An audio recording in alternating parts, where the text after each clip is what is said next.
말 산업이 이렇게 전국적으로 육성되고 있는지는 몰랐어요. 그러게요.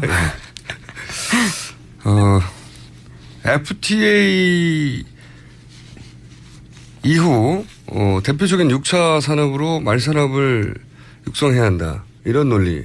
FTA하고 말 산업하고 이렇게 연결될지는 몰랐어요. 이런 논리로 정부 문서들이 존재해요. 네. 찾다 보니까 말 산업이 이렇게 중요했었나. 연결고리가 있을 것도 같아요. 있을 것도. 근데 저희는 못하니까 저는 특검이 30일이 아니라 1년 정도 연장돼야 할 것 같아요. 1년 정도. 자, 오늘 뉴스는요? 네, 헌법재판소가 국회 소추위원단과 대통령 대리인단에게 오는 23일까지 그동안 주장한 내용을 정리해서 서면으로 제출하라 이렇게 요구했습니다.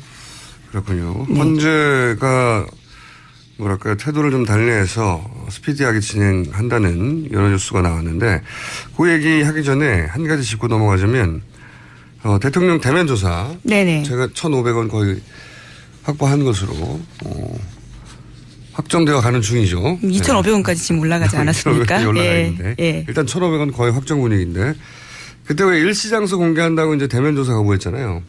특검 쪽에서 공개했다고. 대통령 변호인단이 굉장히 항의했죠. 예. 네네.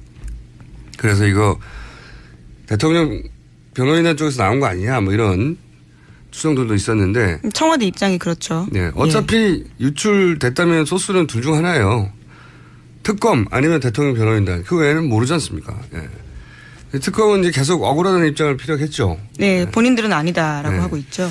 제가 취재한 결과 청와대 쪽에서 9일날 보자고 특검이 통보를 받은 건 오후 5시 근방이었다고 해요. 예, 오후 5시. 그리고 이제 이 일을 아는 사람도 특검 대부분 몇 명 안 됐고 그래서 특검 쪽에서 당연히 누가 했어 뭐 이렇게 내부 체크를 했을 테고 근데 그걸 아는 사람 알만한 사람들 중에 외근을 해서 뭐 알 수도 없었던 예. 금방 파악이 됐다고 하는데 사실 이 상식적으로 생각을 해봐도 특검은 어떻게 해서든 대통령 조사를 하고 싶은 입장이고 대통령 변호인단을 어떻게든 피하고 싶은 입장이잖아요. 네네. 근데 이제 비공개 합의를 했는데 특검이 이걸 알려서 얻을 이득이 없어요. 이득이. 비공개해서 약속했는데 이걸 알려서 특검이 유리해지는 게 하나도 없잖아요. 아무것도 없는 게 아니라 손해죠. 네. 네, 1,500원 거실 때부터 그렇게 지적해 주셨었죠. 네. 네. 그런데 이 청와대가 이렇게 통보한 지 서너 시간 후에 이제 뉴스가 나온 거잖아요. 네. SBS에서는 당연히. 네, 8시 뉴스죠. 취재원 보호를 해서 알릴 수 없을 테고. 제가 오늘 작은 단독을 하나 하자면, 네. 저도 열심히 취재했거든요. 네. 그 일정과 장소의 유출자는 박근혜 대통령 변호인단 중 한 명으로 강력히 추정된다. 예, 강력히 추정된다. 자기들 쪽에서 흘러나간 정보를 특검에 뒤집어 씌운 거다. 네. 원래 이럴 때 법조 출입 기자들 또는 뭐 청와대 출입 기자들 혹은 뭐 특검 출입 기자들 사방팔방에 모여가지고 모든 기자들이 주변을 캐기 마련이잖아요. 그래서 흘러나온 정보 찌끄러기라도 주술라고. 네. 기자시니까 잘 알잖아요. 네, 쓰레기 주로 다니죠. 주술라고 막. 네네. 화시한 정의도 줍습니다. 변호인단이 직접 알려준 것인지, 뭐 변호인단이 누군가에게 이야기한 것을 이렇게 다시 그런 식으로 주워서 보도한 것인지, 그것까지 제가, 확실하게 말씀드릴 수는 없어요, 여기서. 그런데 소스는 분명하다. 처음 소스. 이게, 근데 변호인단 쪽에서 저는 피해자 코스프레를 한다고 해석할 수밖에 없는 정황이 있는 게 그 정보가 흘러나온 사람과 특검에 이런 정보가 나오면 어떡하냐고 항의한 사람이 동일 인물이에요. 네. 취재하신 바에 따르면 그렇다는 거죠. 예, 예. 제가 취재하신 바에 따르면. 예, 예, 예. 네. 단독 하나 하겠습니다. 네. 유출은 그쪽 방향에서 나왔다. 네. 자, 여기까지 하나 하고요. 할 일 한 것 같네요, 오늘. 네. 자, 다음 뉴스 전해주십시오. 네. 헌재 관련 뉴스 계속 많죠? 예, 예. 예.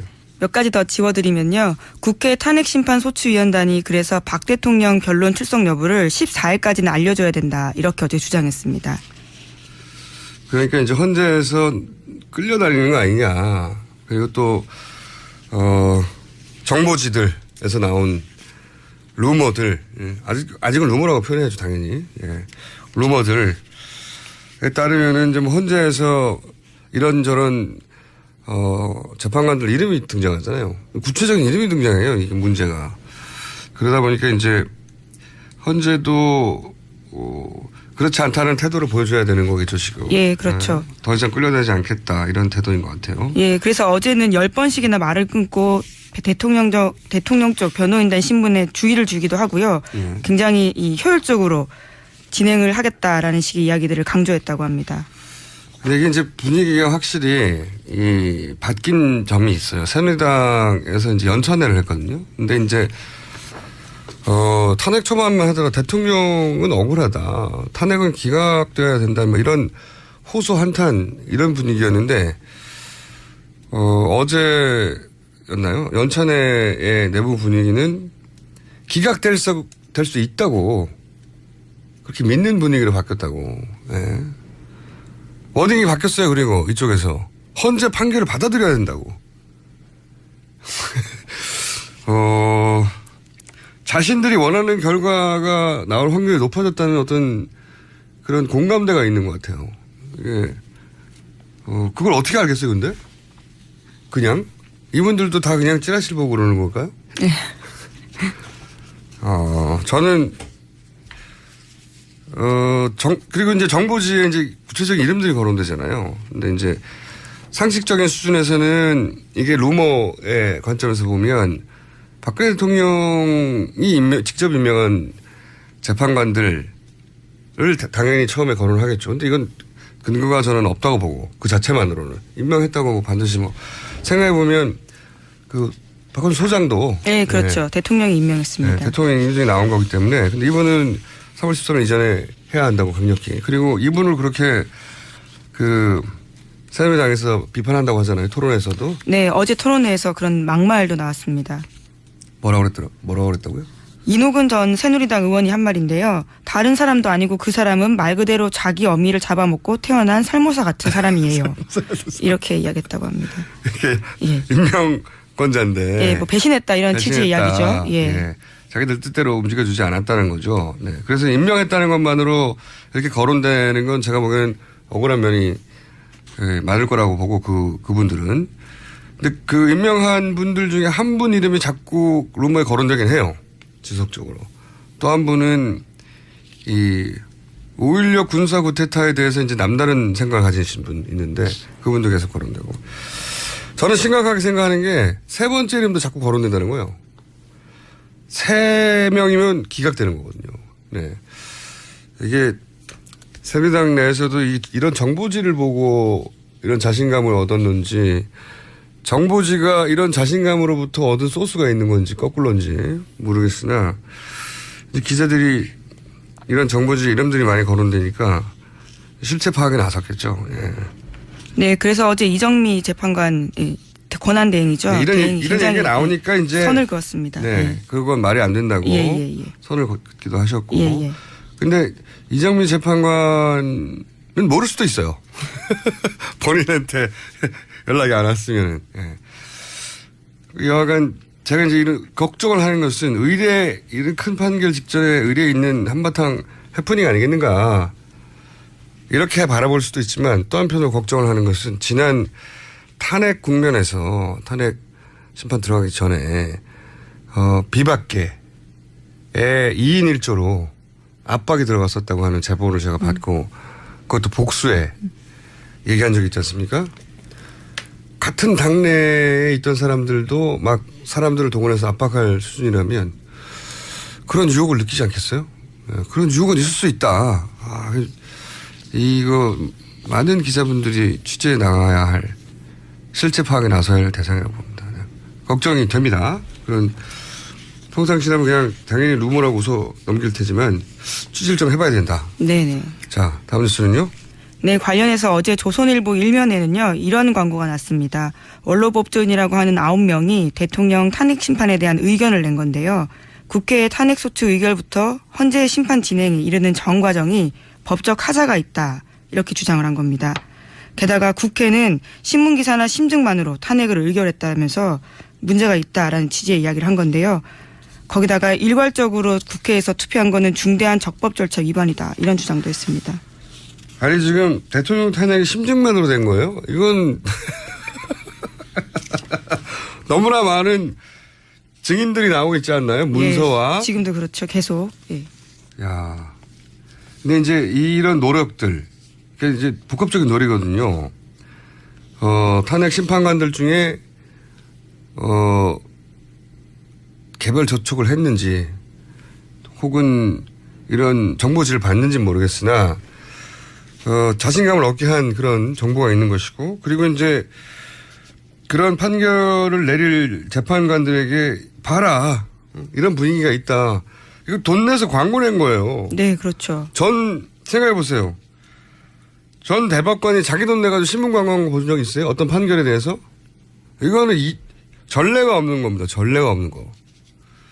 그리고 최근에 인터넷에 이제 이런 기사에 따른 댓글 부대로 의심되는 어떤 징후, 댓글 부대의 등장의 징후, 포털이나 관련 커뮤니티 보면 갑자기 탄핵 기각해야 하고 헌재 판결을 바로 존중해야 한다는, 헌재 판결에 영향을 주지 말아야 한다고. 헌재 판결에 영향을 주려고 지금 태극기 집회가 얼마나 열심히 했습니까? 네, 주말마다 계속 열리고 있죠. 갑자기 헌재 판결을 존중해야 한다. 엄청나게 많은 댓글들이 달리기 시작했어요.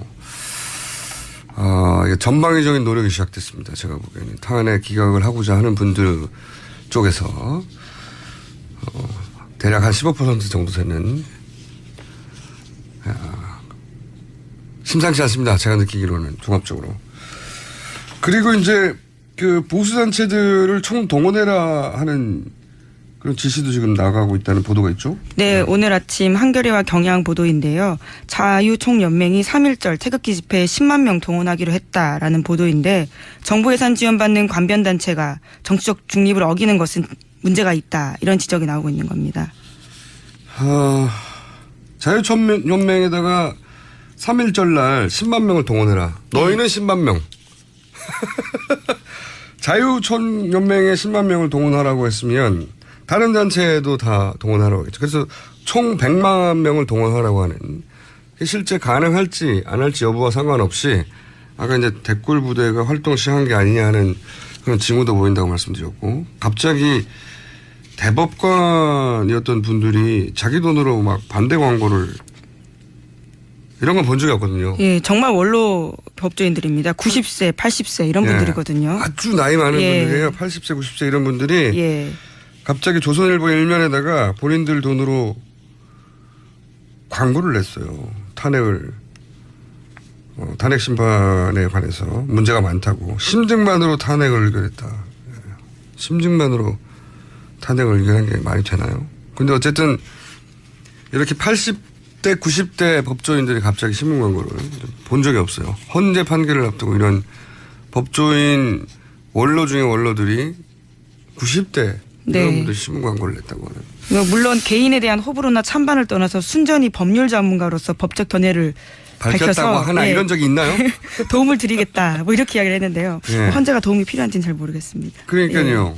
60대거든요. 대부분의 헌재 재판관들이. 네. 정점에 법률 전문가로 정점에 올라와 있는 분들인데 90대, 80대 분들이 도움을 드리겠다고 신문 광고를 냈어요. 그중에서 도움이 아니죠. 심증만으로 탄핵을 의결했다. 이 말 자체가 문제가 많다고 기각해야 된다는 주장이니까요. 심상치 않습니다. 다음 주는요? 네. 증권 관련된 뉴스가 좀 뜬금없을 수도 있는데요. 들어보시면 최순실 게이트와 관련이 있습니다. 한국경제 보도인데요. 최근 검찰이 코스닥 상장사의 대표의 주가 조작 혐의를 포착하고 수사에 착수했는데 그 이면에 최순득 씨 일가가 연루되었다라는 보도를 한국경제TV가 한 겁니다.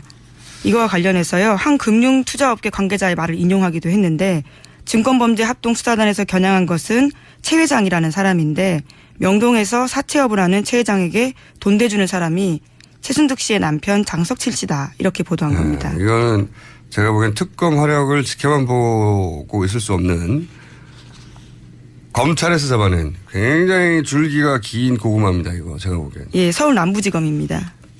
이게 요약하면 최순득 씨의 남편 장석칠 씨가 알고 봤더니 명동 사채업 큰손 뒷돈을 대준 사람이다. 이게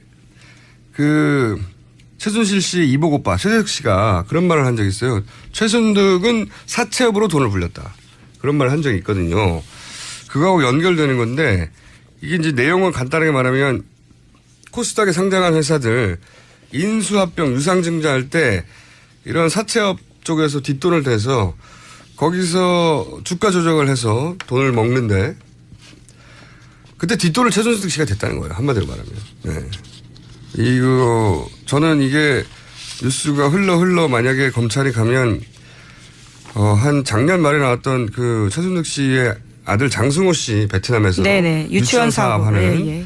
근데 그때 같이 관련 뉴스가 외교 역량에 돈을 넣어서 자금을 빼돌렸다 이런 뉴스가 잠깐 나온 적이 있어요. 안민석 의원이 제보했다 네, 이렇게 네. 말씀하셨었죠. 예. 안민석 의원이 제보를 받았다고. 예. 검찰이 어디까지 조사했는지 몰라도 이거는 장승호 씨까지도 갈 수 있는 줄기가 하나 나왔는데 아무도 주목하지 않는 뉴스라 어젠가 그저께 나왔거든요. 제가 주목합니다. 이거 특검 뉴스는 아니고 검찰 말이에요. 예, 검찰 말이 우리도 뭔가 해야 되겠다고. 근데 이게 최순득 씨가 사채업에 돈을 댄다.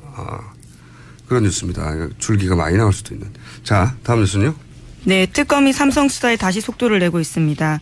정은보 금융위원회 부위원장을 비공개로 소환 조사해서요. 어제 새벽 6시쯤 돌아갔다라고 합니다. 특검 관계자는 삼성물산과 제일모직 합병 후 이재용 부회장의 경영권 승계에 금융인가 개입한 정황을 포착해서 조사했다 이렇게 밝히고 있는데요. 지난해 11월에 상장된 삼성바이오로직스 특혜 상장 의혹을 캐물은 것으로 알려졌습니다. 이게 이제 그저께 제가 추가 500원을 건 사안입니다. 이게 공정위 금융위를 갑자기 압수수색했는데 이거는 삼성 이재용 부회장 영장 재청구를 타겟으로 지금 이쪽을 뒤지고 있는 건데 이게 관련 뉴스가 중요한 게 뭐냐면 공정위나 금융위가 뭔가 중요한 결정 사항을 있을 때 삼성에 유리한 결정을 내렸다는 건데 결론적으로. 예. 근데 그때 그것을 청와대가 그렇게 하라고 지시했다는 겁니다. 예, 그렇죠. 그런 뉴스들이에요. 다. 예. 오늘 아침 한국일보 보도인데요. 관련해서 특검이 안종범 전 수석을 상대로 청와대가 삼성 바이오로직스 주식 상장 도와줬다라는 취지의 진술을 했다라는 겁니다. 그것을 확보했다라는 건데요. 또 게다가 안 전 수석의 추가로 발견된 수첩에도 삼성 바이오로직스라고 쓰여 있고요. 이것에 대해서 물어보니까 안 전 수석이 청와대 지시였다라고 이야기를 하는 거죠. 이게 이제 새로 발견된 종범실록 39건 네. 중에 나온 거잖아요. 예. 네. 이게 종범실록 몇 장 몇 절에 나오는 건지 모르겠는데 앞으로 39건이 돼 있는데 이게 얼마나 많이 나오겠어요. 특검 연장돼야 돼요. 정말로. 근데 이 39건 몇 장 몇 절인지는 앞으로 이제 밝혀지겠지만 여기서 나온 내용 중에 추가적으로 삼성 관련 뉴스가 많이 나온 거죠. 네, 그렇죠. 네, 메모들이. 근데 네. 그 메모들이 하나같이 삼성 쪽에 먼저 알려줘라. 혹은 삼성이 이걸 하도록 도와줘라. 하는 내용들이 있고 아마도 이게 이재용 부회장 영장 재청구할 때 새로운 사실이 있거나 해야 되거든요. 박근혜 대통령을 뇌물 수뢰자로 대면 수사를 했거나 똑같은 내용을 똑같이 영장 청구할 수는 없거든요. 예, 한 번 기각된 사실이기 때문에 예. 보충을 하긴 해야 될 겁니다. 그때 아마 집중적으로 보충되는 내용들이 아니겠는가. 그리고 이게 영장 이 기각되느냐 아니면은 영장이 받아들여지느냐 굉장히 중요한 게 영장이 만약에 받아들여지면 영장이 나오면 헌재에도 영향을 일정 정도 주게 되는 거죠. 기각되면 또 반대 영향을 주게 되는 거죠. 그래서 제가 또 500을 걸었지 않습니까? 예. 영장 기각을 하려고 대면 수사를 안 받는 거라고. 대면 수사를 만약에 받는다면 예외적으로 예는 딱 하나 있어요. 영장이 청구된 이후. 예. 영장이 청구된 이후에 받을 가능성이 유일하게 남아있다. 여기에 추가 500원 겁니다. 너무 많이 걸어가지고 이제 3,000원 되신 건가요? 네. 갚부되겠어요. 자, 만약에 한다면 딱 하나 이외에는 영장이 청구된 이유. 하지만 안 된다에 저는 여전히 거의 몰빵을 합니다. 네. 여기까지 할까요? 네. 제목으로 놓치지 말아야 될 제목 정도 있나요? 네, 정유라 씨 수강 신청 메일을 최경희 전 총장이 직접 받아봤다라는 건데요. 최경희 총장이 왜 학생 메일을 받아요? 네, 수강 신청 내역을 받았다라는 수강 신청 겁니다. 내역을. 네, 총장이요. 예. 영장 대청구 되겠죠, 이분도. 예. 네. 자, 오늘은 또 혹시 제목 하나 읽어야 될 정도. 예, 특검이 어제 주사 아줌마, 속칭 주사 아줌마로 불리는 백 씨를요 비공개 소환 조사했다고 합니다. 네, 영장 재청구에 첨부하려고 하는 건가요? 네. 여기까지 하겠습니다. 지금까지 시사인의 예, 김은지였습니다. 감사합니다. 요즘 굉장히 적극적으로 언론에 인터뷰를 하시던데 감사합니다. 저희한테 응해주셔서. 네. 불러줘서 감사합니다. 네. 제가 다른 질문 드리기 전에 네. 새누리당이 아니죠. 자유한국당. 자유한국당은 뭐라고 줄여서 불러드리길 원합니까? 자유한국당에선. 저희 새누리당이 이제 자유한국당으로 당명이 최종적으로 다음 주 월요일 날 바뀔 예정입니다. 이제 전국위원회를 열어서요. 그렇군요. 아직 확정은 아니군요. 예. 최종적으로 월요일 날이요. 다음 주. 한국당이 되겠습니다. 약칭해서는. 예. 한국당. 네네. 보통 앞자에서 많이 따서 자유당으로 불릴 가능성이 높은데요, 사람들한테. 그 자유당은 예전에 있었고요. 네. 그 자유라는 그 단어는 이 보수의 상징성이고요. 오늘의 대한민국이 있기까지 그 아주 담고 있는 그 소중한 가치를 담고 있는 단어 아니겠습니까? 그 자유라는 것도 굉장히 중요하죠. 자유한국의 의미를 담아서 저희가 자유한국당이라고 최종적으로 지금 결정이 된 상태인데요. 최종적으로 당에서는 이제 전국위원회에서 승인을 받아야 되기 때문에 다음 주 월요일 날 확정이 되겠습니다. 네. 근데 이제 익숙하게 만드는 의미에서 그냥 오늘은 제가 자유한국당이라고 하겠습니다. 예. 어차피 바뀔 거니까. 편하게 하십시오. 네네. 네. 근데 그 자유한국당에서 이번 대선에 몇 분이나 경선에 나오실까요? 뭐 10명이 나올 수도 있다는 얘기도 있어가지고요. 예. 지금 뭐 최종적으로 출마 선언을 하시는 분들을 다 들어봐야겠죠. 지금은 뭐 정확하게 예측하기는 좀 어려운 상황입니다. 네. 근데 이제 이인재 전 의원은 진작에 하셨고 안상수 의원 그리고 의원님 말고 나머지 이제 지금 앞으로 거론될 거 혹은 나서실 것 같은 분들 보면 김문수 전 도지사는 거기 나오시는 것 같고 그죠? 그런 것 같죠? 예. 정우택 원내대표도 거론되는데 그러신 것 같죠?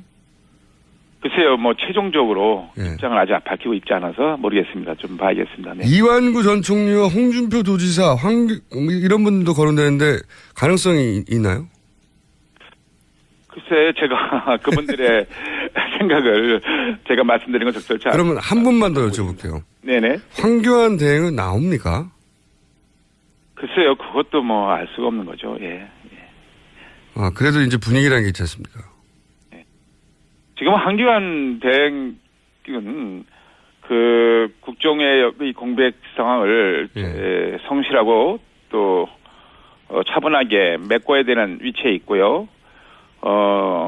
최근에 이 구제역이라든가 이런 민생 현장이 많이 발생하고 있지 않습니까? 예. 민생에 집중하고 또 안보도 잘 챙기는 이러한 대응이 돼야 되겠죠. 출마 여부는 이제 앞으로 법적인 문제가 해소되거나 이 탄핵이 어떻게 결정되느냐에 따라서 달라질 수가 있는데 제일 중요한 건 국민들의 마음이겠죠. 아무튼 뭐 누구나 다 출마할 수 있는 건데 지금 상황에서는 황교안 대행께서는 국정에 매진을 하는 게 맞다. 저는 이렇게 보고 있습니다. 물론입니다. 지금은 그런데 네네. 앞으로 상황에 따라서는 이제 나오실 가능성도 있다는 거죠. 예.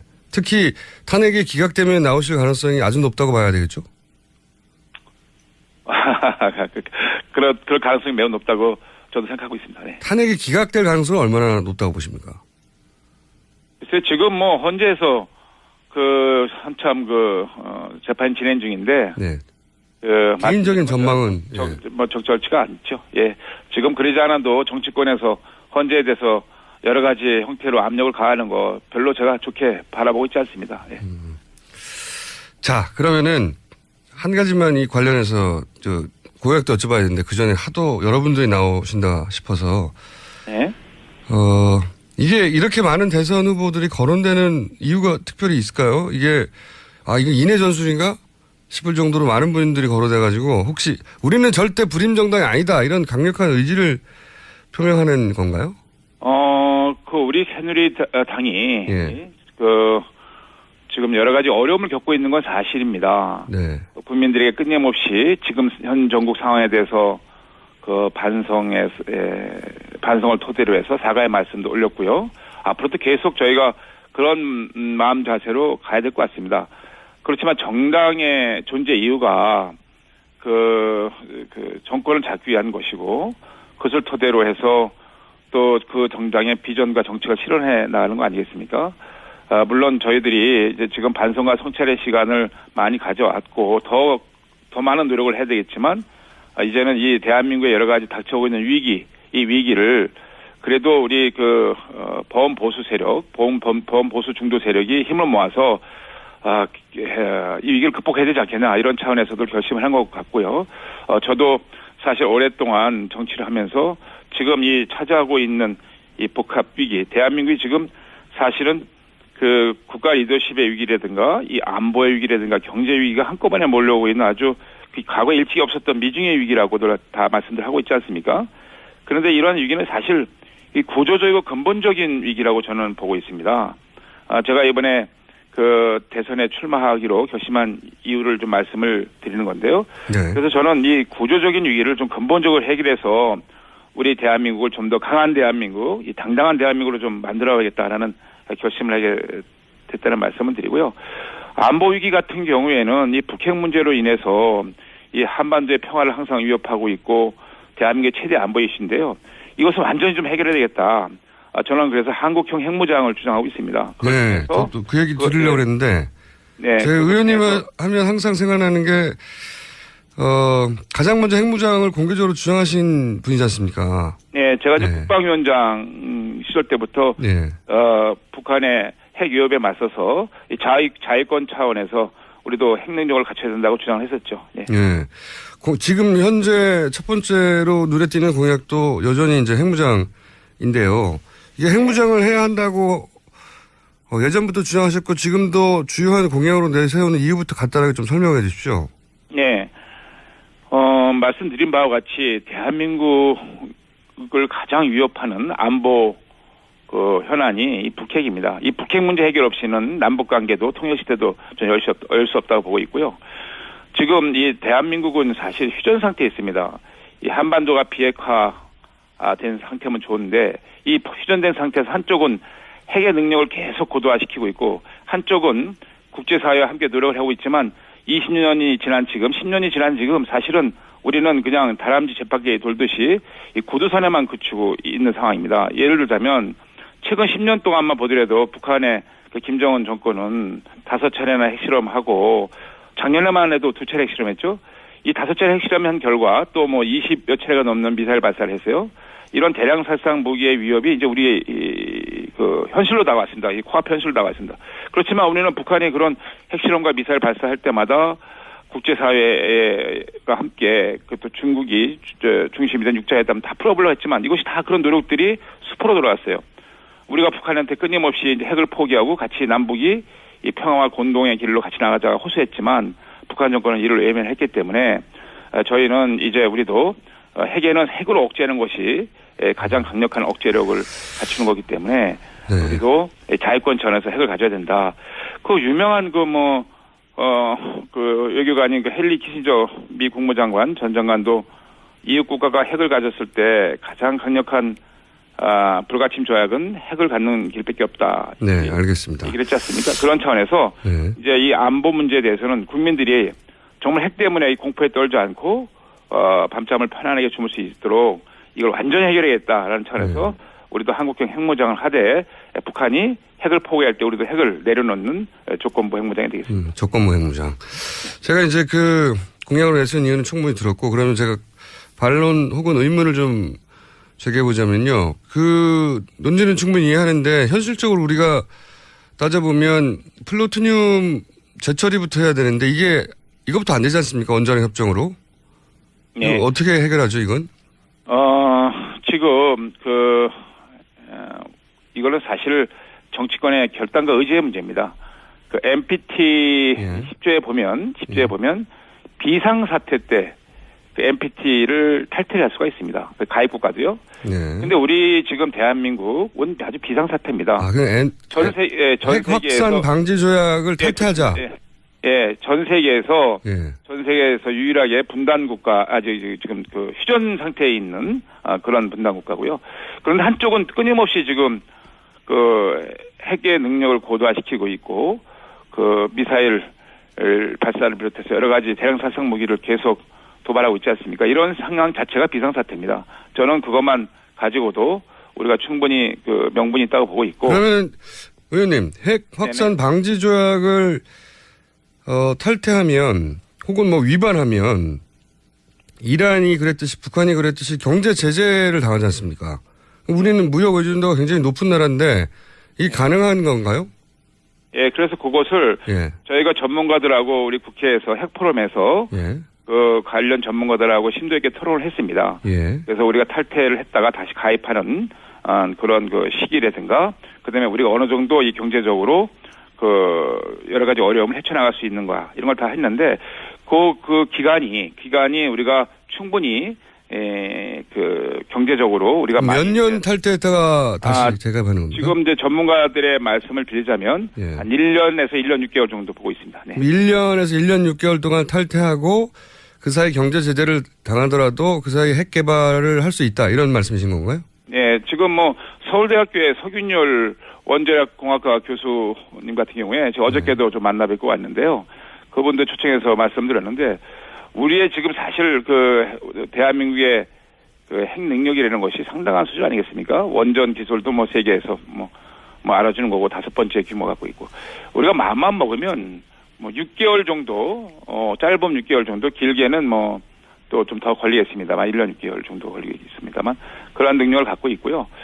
지금 북한의 핵 위협이 사라지지 않고는 이 한반도의 평화는 그 이유는 알겠는데 없다. 그래서 말씀을 드리는 겁니다. 자, 그러면 NPT를 탈퇴하고 경제 제재를 한 1년이나 1년 반 정도 견디고 다시 재가입을 전제로 한 후에 그럼 그 사이에 미국이 이걸 허용해야 하지 않습니까? 말하자면 우리가 지금 현재는 미국의 핵 우산 아래 있는데 미국하고는 어떻게 하죠? 지금은 한미동맹이 매우 중요한 우리 대한민국의 안보, 또 경제적인 자산 가치입니다. 틀림없고요. 그렇지만 우리의 운명을 언제까지 동맹국에게만 맡길 수 없지 않습니까? 우리가 지금 핵우산으로 지금 북한의 핵을 억제하고 있지만 우리가 비가 올 때마다 옆집 가서 우산을 빌려올 수 없는 거 아니겠습니까? 그러면 미국과 군사동맹 관계가 한 1년 반 정도 균형이 있더라도 먼저 핵을 보유하는 게 우선이기 때문에 이런 말씀이시는 거네요? 미국의 트럼프 대통령도 그 선거 유세 과정 속에 물론 지금 입장이 조금 달라졌습니다만 한국도 자체적으로 북한 핵에 맞서서 핵을 개발할 수도 있다 이런 취지로 굉장히 파격적인 주장이신데 자, 그러면 핵을 개발해도 의원님 여러 가지 지금 중요한 건 가장 중요한 판단 기준은 우리 대한민국과 국민의 안위를 어떻게 지키고 가실 거냐.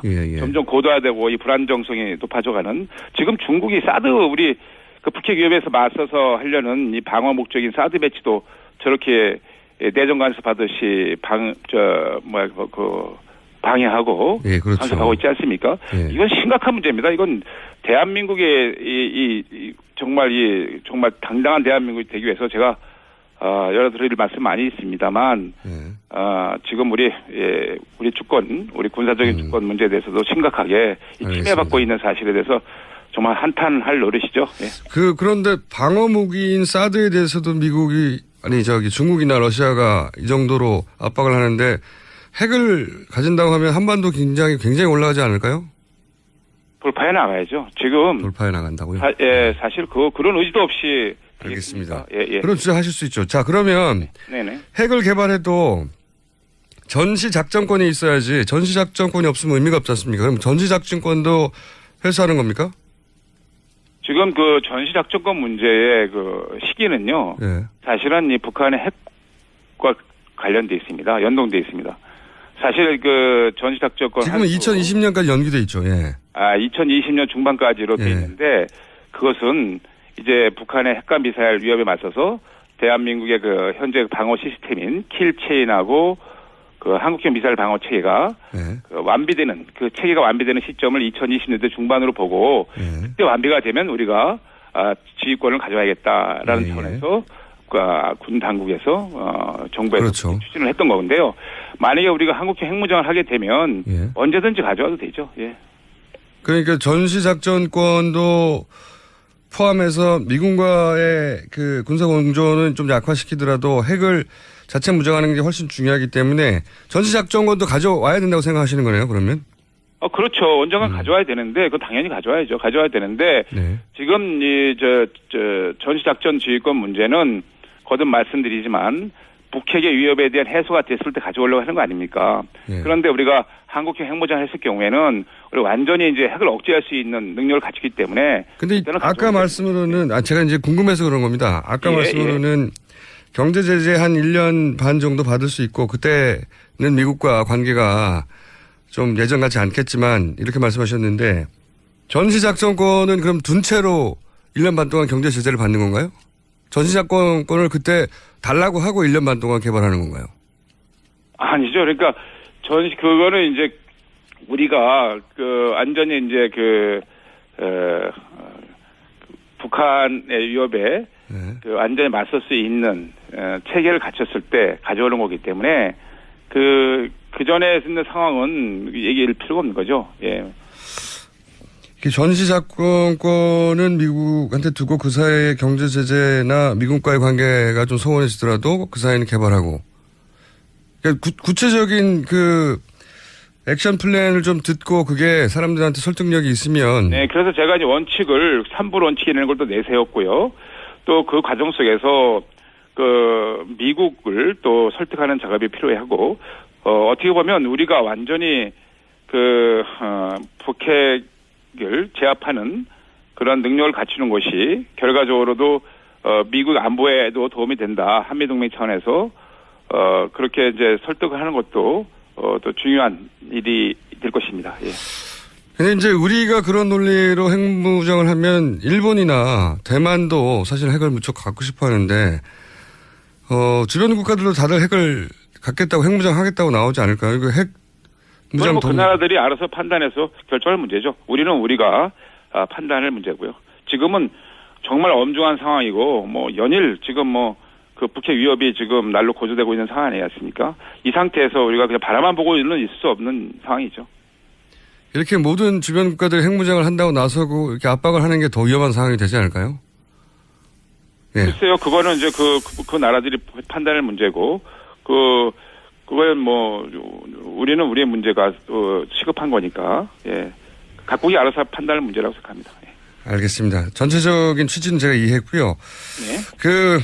탄핵이 기각될지 인용될지야 물론 모르시겠지만, 기각되는 것이 마땅하다는 혹은 인용되어도 어쩔 수 없다는 개인적인 입장은 있을 수 있지 않습니까? 의원님의 입장은 어떠십니까?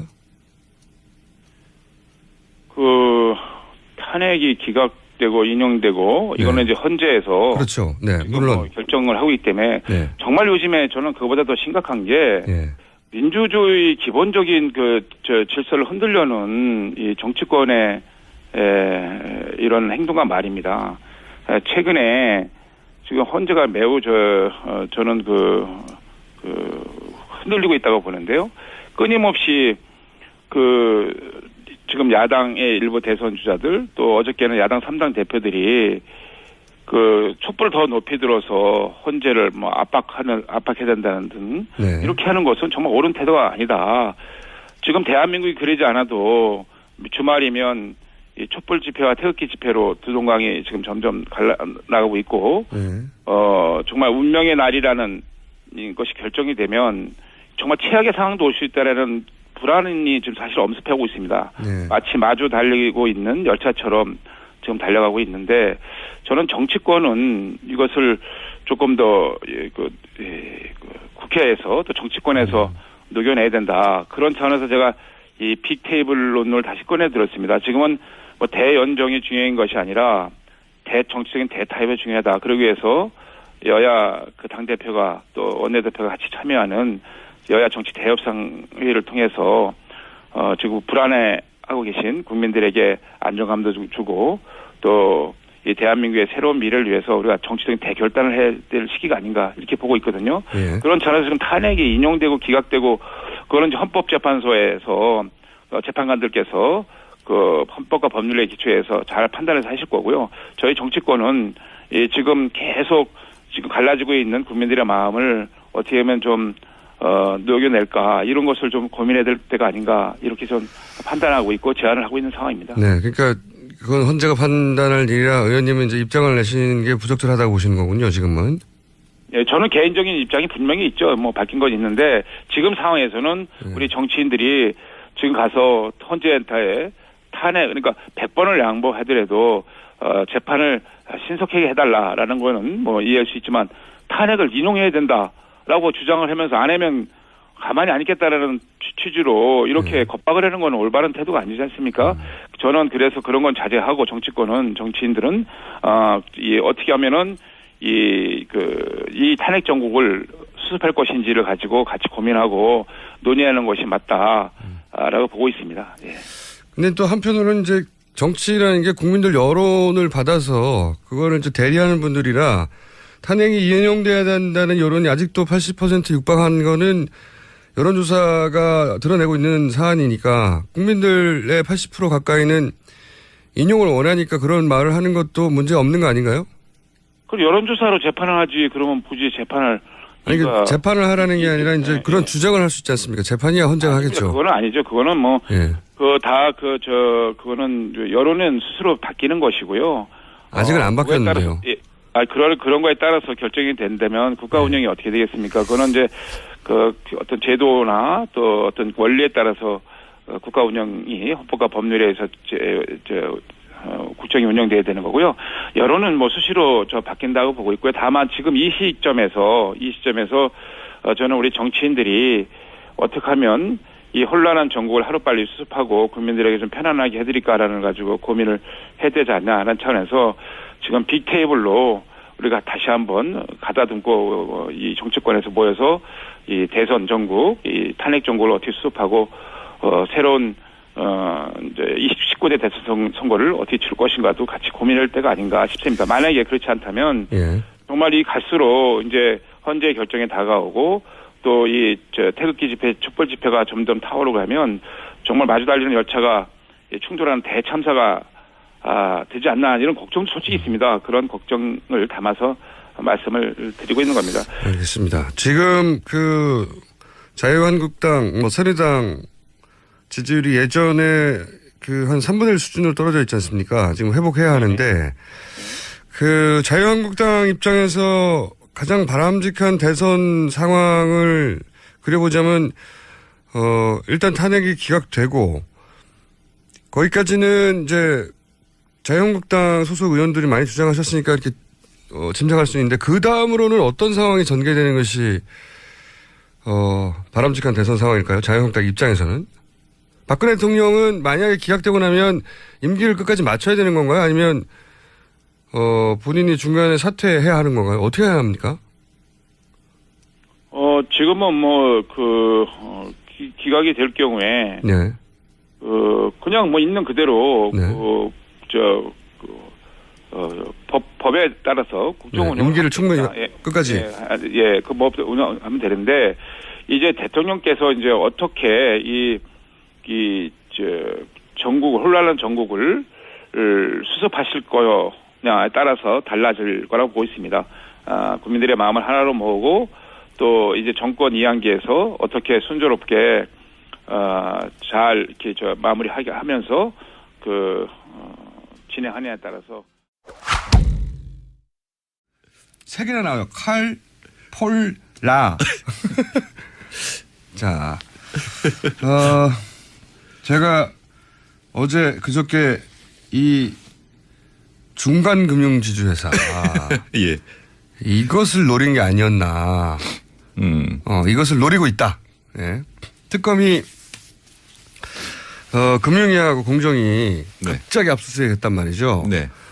그러면서 거기서 확인하고자 하는 것 하나가 중간금융지주회사라고 하는 네. 삼성이 오랫동안 도입을 원했으나 안 됐던 요거를 어떻게 해보려고 하는 정황이 거기서 나오지 않겠는가. 그걸 파악하려고 하는 거 아니겠는가. 이건 순환 출자, 지주회사, 금산분리, 사람들이 어려워하는 얘기 막 나오잖아요. 네, 그래서 예. 제가, 이것은 소장님이 해결할 문제다.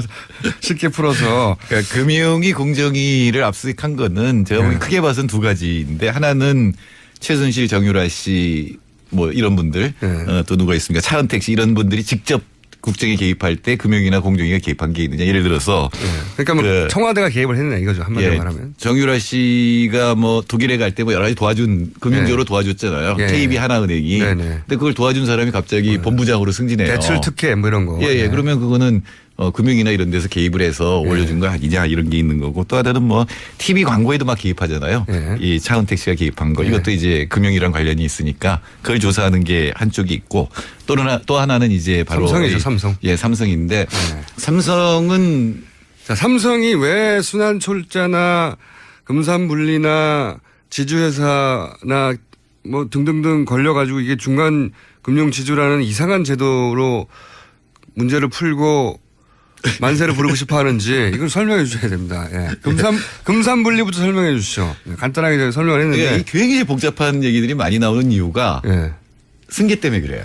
그러니까 아빠가 계속 얘기하시면 아빠가 아들한테 재산 물려주려고 하는데. 그러니까 우리 김호준 총수 맨날 하는 얘기로 세금 몇십억 내고 몇십조를 먹었다. 이런 거잖아요. 근데 그러려면 얼마나 복잡하겠어요. 삼성 전체에서 가진 지분은 일가 가진 지분은 2%인데 나머지를 다 지배해야 되니까 이제 그걸 하기 위해서 너무 어려운 거죠. 이런 걸 하다 보니까 이제는 지주회사에다 집어넣으라는 이제 아이디어가 나왔습니다. 네. 지주회사부터 설명해 주시죠. 예, 지주회사라고 하는 거는 이제 주식들을 다 가지고 그 밑에 서로 순환 출자한 거를 깨끗하게 정리해 주는 거죠. 순환 출자도 설명해 주셔야지 그러면. 한 번에 이해를 시켜주세요. 2%를 가지고 다 지배를 못 하잖아요. 네. 그러니까 맨 처음에 자기가 많이 가지고 있는 회사가 있어요. 그게 에버랜드였어요. 근데 지금은 이게 삼성물산까지 가 있죠. 중간에 전환사채 이런 거 다 해가지고. 진도가 많이 나가지고. 예. 에버랜드로 시작해가지고 이제 삼성물산 제일모직 합병. 제일모직이 이전에 에버랜드였거든요. 그러니까 지금 걸려 있는 게 제일모직과 삼성물산의 합병에 개입했느냐라는 문제거든요. 거기는 이제 국민연금도 이제 들어가고 여러 가지 들어갔잖아요. 그다음에 2단계는 뭐냐면 일단 거기 이제 지주회사가 된 겁니다. 일반 지주회사가 되고 법을 만들었어요. 우리나라에서 하도 이 가족 족벌을 이제 재벌이라고 부르는데 가족들끼리 조금 지분도 한 2%밖에 안 되는데 전체 그룹을 지배하니까 이게 자본주의에 안 맞는 거란 말이죠. 네. 자본주의는 기본적으로 주주가 그러니까 주식 많은 사람이 지배해야 되는데 2%밖에 없는데 어떻게 지배하지? 우리나라에서 이제 만들어낸 재벌들이 만들어낸 이제 방법이 A가 B를 지배하고 B가 C를 지배하고 자기 돈이 아니라 회사 돈으로 지배하는 거죠. 그래서 근데 그렇게 하다 보면 이제 순환해서 금융사가 들어가게 되잖아요. 특히 우리나라의 이 자본시장이라든가. 잠깐만요. 순환 출자부터 어려우니까. 그래서 이제 A가 B를 지배하고 B가 C를 지배하고 C가 D를 지배하고 D가 다시 A를 지배하는 순환 출자 고리를 만들어 놓는 거죠. 이렇게. 그렇죠. 그래서 그 학문대에 쏙 들어가가지고 자기가 나머지를 다 지배하는 이게 순환 출자거든요. 이게 말이 안 된다. 이게 말이 안 된다고 하니까. 말이 안 되는 이유는 굉장히 위험해지거든요. 제가 적벽대전에 연한계 비슷하게 묶어놓으면 안정적이지만은 굉장히 위험한 불이 오면은 한꺼번에 다 터버리잖아요. 그런 식으로 약한 고리가 생기고 그럼 이 약한 고리만 누가 장악을 하게 되면은 위험해지니까 자꾸 자사주를 매입해야 되고 방어해야 되고 복잡해지니까 이걸 제가 참여정부에 있을 때 이제 지주회사 얘기가 나왔어요. 그때 이거 말이 안 되니까 해결하자. 주식을 가진 회사를 하나 만들고 그 밑에 깨끗하게 정리를 해서 계열사를 깨끗하게 정리해서 투명하게 만들자. 다른 모든 나라들처럼 하자. 네, 이거죠. 그렇게 하자라고 하는 건데 그다음에 문제는 뭐냐면은 금산분리 원칙이에요. 금융하고 산업을 같이 갖고 있는 경우에 문제가 생기거든요. 예를 들어서 원래 금융이라고 하는 거는 수익성이 높을 것 같은 데를 먼저 빌려주는 거 아니에요. 그래야 자기 수익률이 높아지니까. 근데 이게 산업하고 묶여 있으면 그러니까 재벌 총수니까 잘 아시겠지만 그럼 어디서부터 빌려주게 되냐면 약한 데부터 빌려주게 돼요. 그러니까 이게 쉽게 얘기하면 재벌이 은행을 가지고 있으면 삼성전자 공장 돌릴 때 돈 필요하네? 그러면은 그 삼성생명 같은 고객 돈을 갖다 쓸 수도 있는 거 아닙니까? 그러니까 삼성생명에 돈 빌려주는 거는 분리돼 있어도 빌려줄 거예요. 우리 양이니까.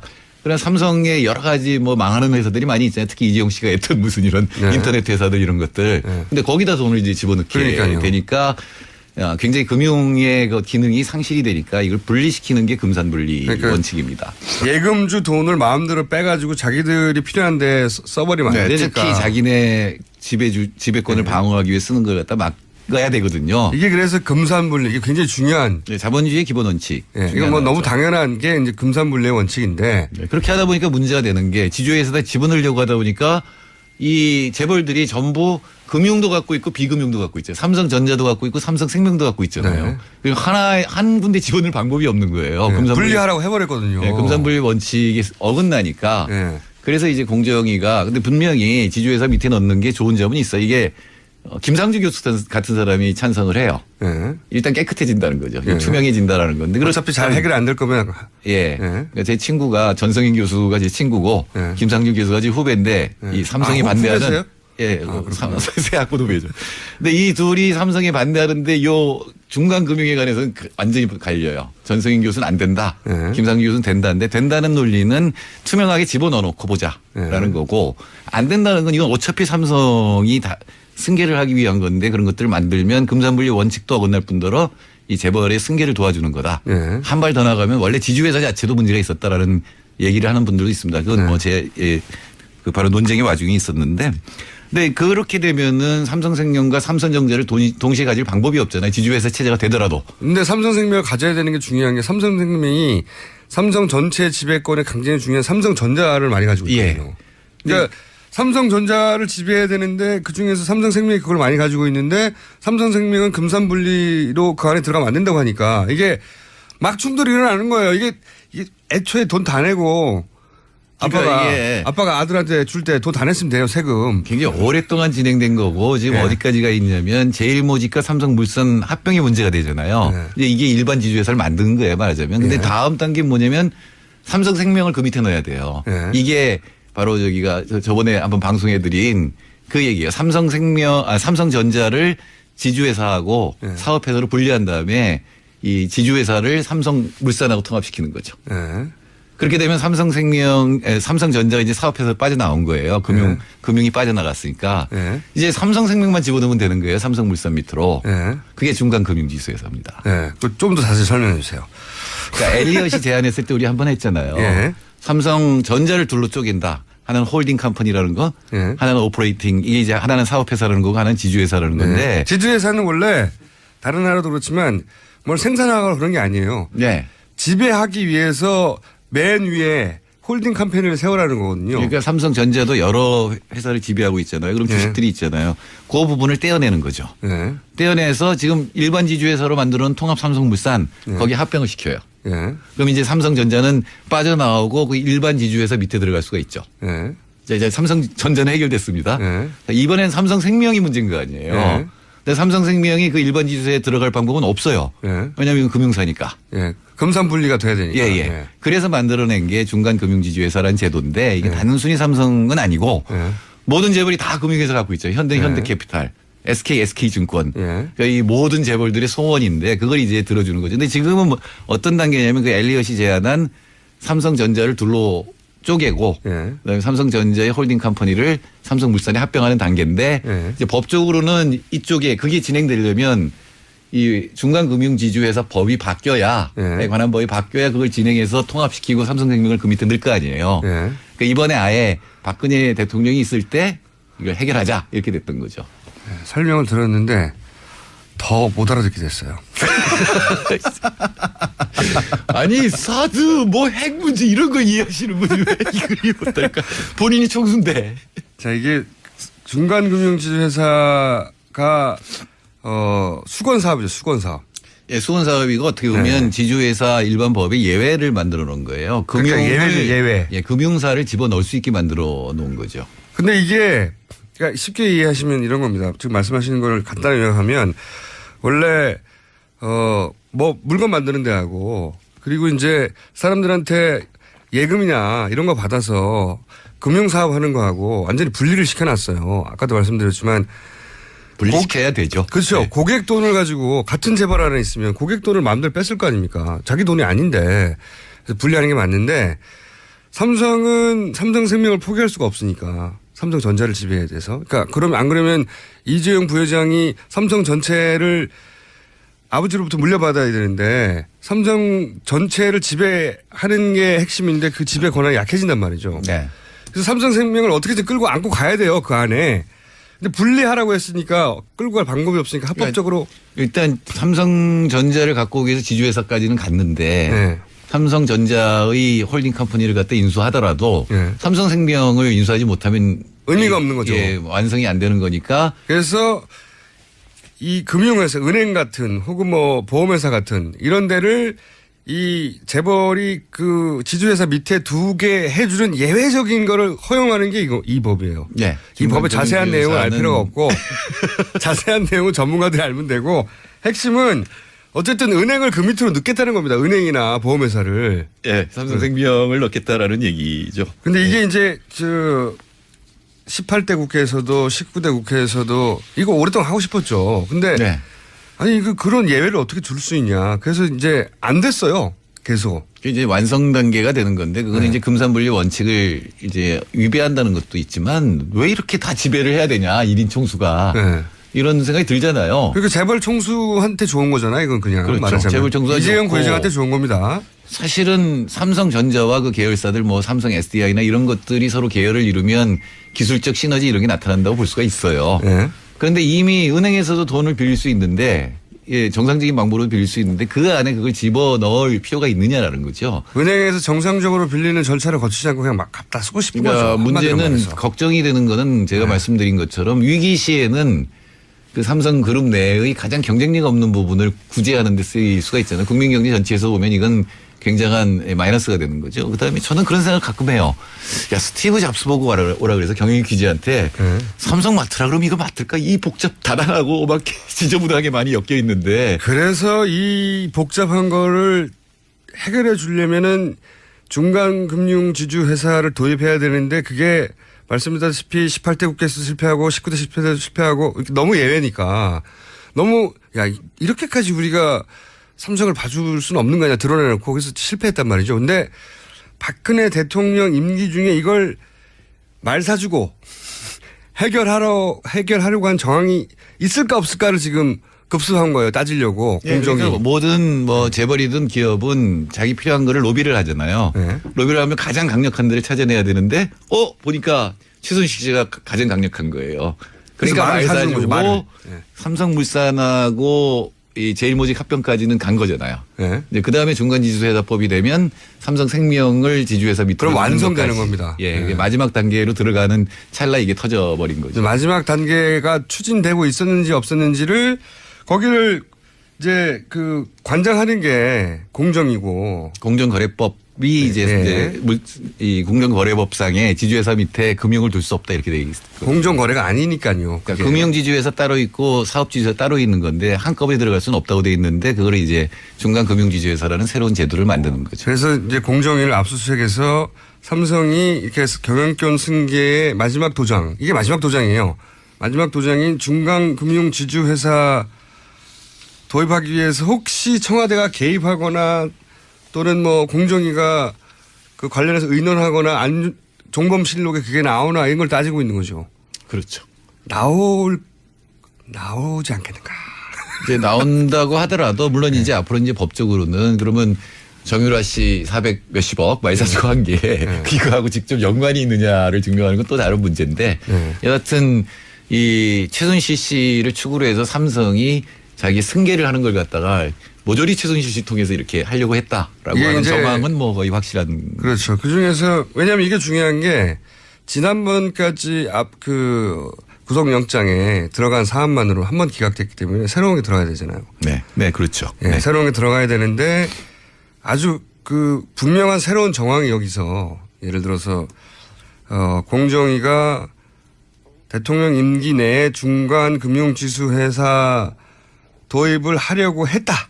네. 거의 확실하다. 그런 정황과 문서와 뭐 청와대에 주고받는 메시지와 또는 종범실록 몇 장 몇 절에 이게 등장한다.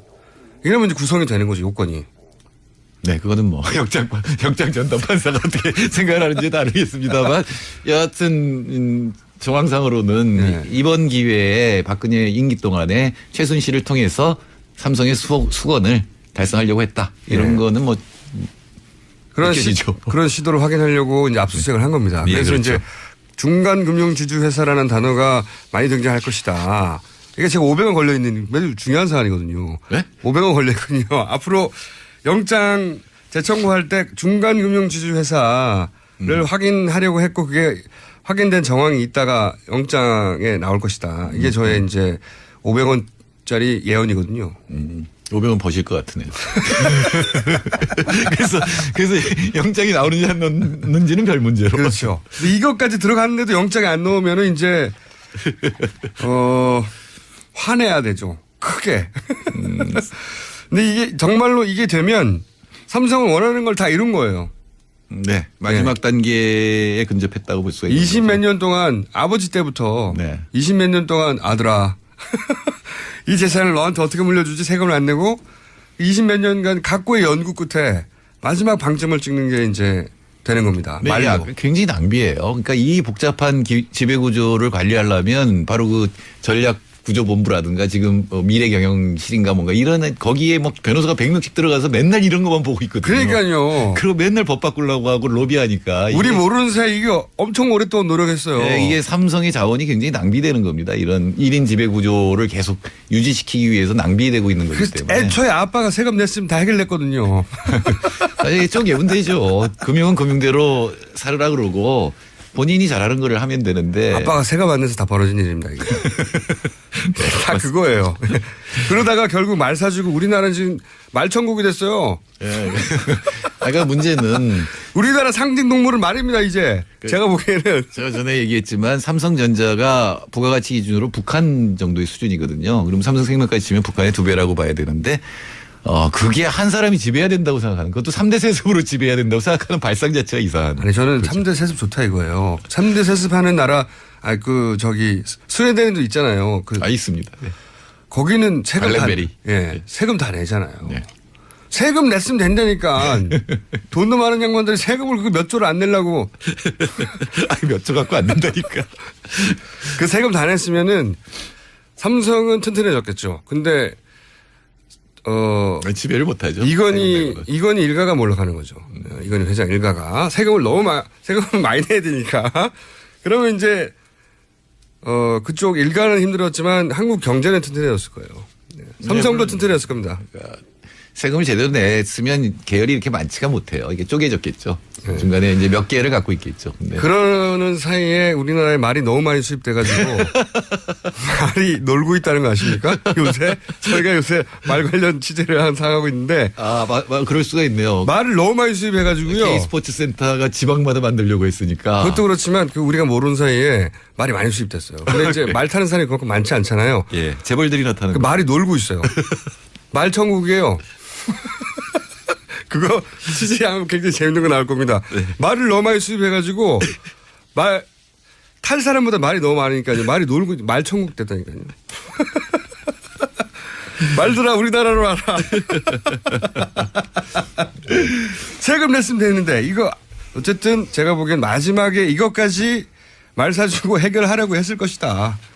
네, 뭐 이런 것까지 다 시야에 있었죠. 왜 그러냐면은 박근혜 대통령 공약 중에 하나였어요. 중간금융지주회사 이 도입이라고 하는 게. 네. 이게 사실 삼성뿐만 아니라 현대차, SK, 하나까지 다 걸려있는 문제이기 때문에. 그렇지만 삼성만큼 절실한 데는 없더라고요. 그렇죠. 보니까. 딴 데는 삼성이 되면 이제 따라가서 하려고 그랬는데. 그럼 우리도 좋고 안 돼도 우리는 괜찮아. 버틸 수 있었는데 삼성은 이거 안 되면 안 되거든요. 이게 안 되면 이재용 회장이 삼성 전체를 지배하는데 힘이 약해요. 삼성전자를. 네, 못 지배, 지배 못하죠. 지배 못하는 겁니다. 그래서 아빠가 다 못 물려준 게 되는 거예요. 세금 안 내고 물려주려고 마지막에 말이 등장할 줄이야 정말. 재밌는 코미디예요 이게 사실. 자 오늘 여기까지 할까요? 사실 우리 경제가 굉장히 위험하거든요. 이런데 이 재벌들이 특히 이제 삼성전자 같은데 신경 쓸 때가 아니거든요. 예. 중간금융지주회사법은 말법이라고 생각하시면 됩니다. 자, 별명이 말법이에요. 중간 말법으로 하죠. 그냥 중간 말법. 자, 지금까지 어려운 이름 경제연구소 소장님 정태인 소장님이었습니다. 감사합니다. 네, 감사합니다. 아니 근데 제가 KBS 보다 보니까 저기 홍석천 씨는 네. 안희정 도지사 그렇죠. 공개적으로 지지 선언했는데 그분 계속 나오던데요? 근데 그리고 더군다나 네. 황교안 선생님은 방송에 나가서 그런 말을 한 적이 없는데 이분은 방송에 나가서 그런 얘기 하는데도 나오시던데 어떻게 된 건가요? 다른 이유가 아니라 본인이 미워서 그런 거 아니에요, 그냥? 아니요. KBS에서? 홍석천 씨의 그 말에 네. 저도 가슴이 짠한 부분이 있었는데,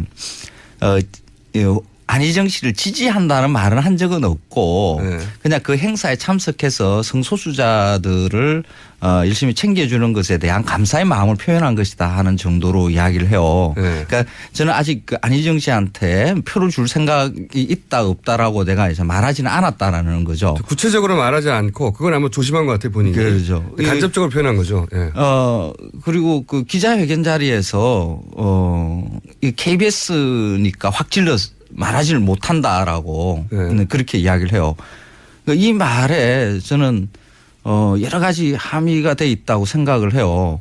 아니, 근데 홍석천 씨도 그냥 지지하고 싶은 거죠. 그런데 KBS가 네. 너 그걸 말하면 너 출연 못해라고 압박을 넣고 있는 상태라고 보는 간접적인 표현을 충분히 했는데 어쨌든 제 말의 핵심은 뭐냐면 홍석천 씨는 그렇게 말도 하고 그리고 나가서 출연도 하는데 이 황교안 선생님은 꼭 그렇게 이야기를 끌고 황교안 가려고. 선생님은 말도 안 했는데 못 나가잖아요. 이거는 딴 이유가 아니에요. 그 핑계를 내가지고 제가 보기엔 황교안이 맛 갔다 이제. 인기 없다 잘라라 이거 아니에요? 지금 이 문제는 우리가 뭐 홍석천 씨나 뭐 저나 뭐 이런 거 개개인 한 사람 한 사람의 문제가 아니라 방송을 하는 특히 연예인들 이분들의 전체의 문제예요. 그분들의 자유를 억압하는 일이거든요. 그렇죠. 왜 정치 프로그램이나 이런 시사 프로그램을 진행하는 그런 분들이 아닌 그냥 방송에 나오는 연예인들 그냥 방송에 이런 분들도 많잖아요. 그런 분들이 왜 자유롭게 자기의 정치적인 의견을 말하지 못하고 누구를 지지한다는 거 그런 걸 말을 못하게 이런 게 법이 어디 있어요. 그런 법 없습니다. 없죠. 그러니까 지금 KBS는 그 헌법에서 가지고 있는 헌법의 기본권을 갖다가 제약하는 거예요.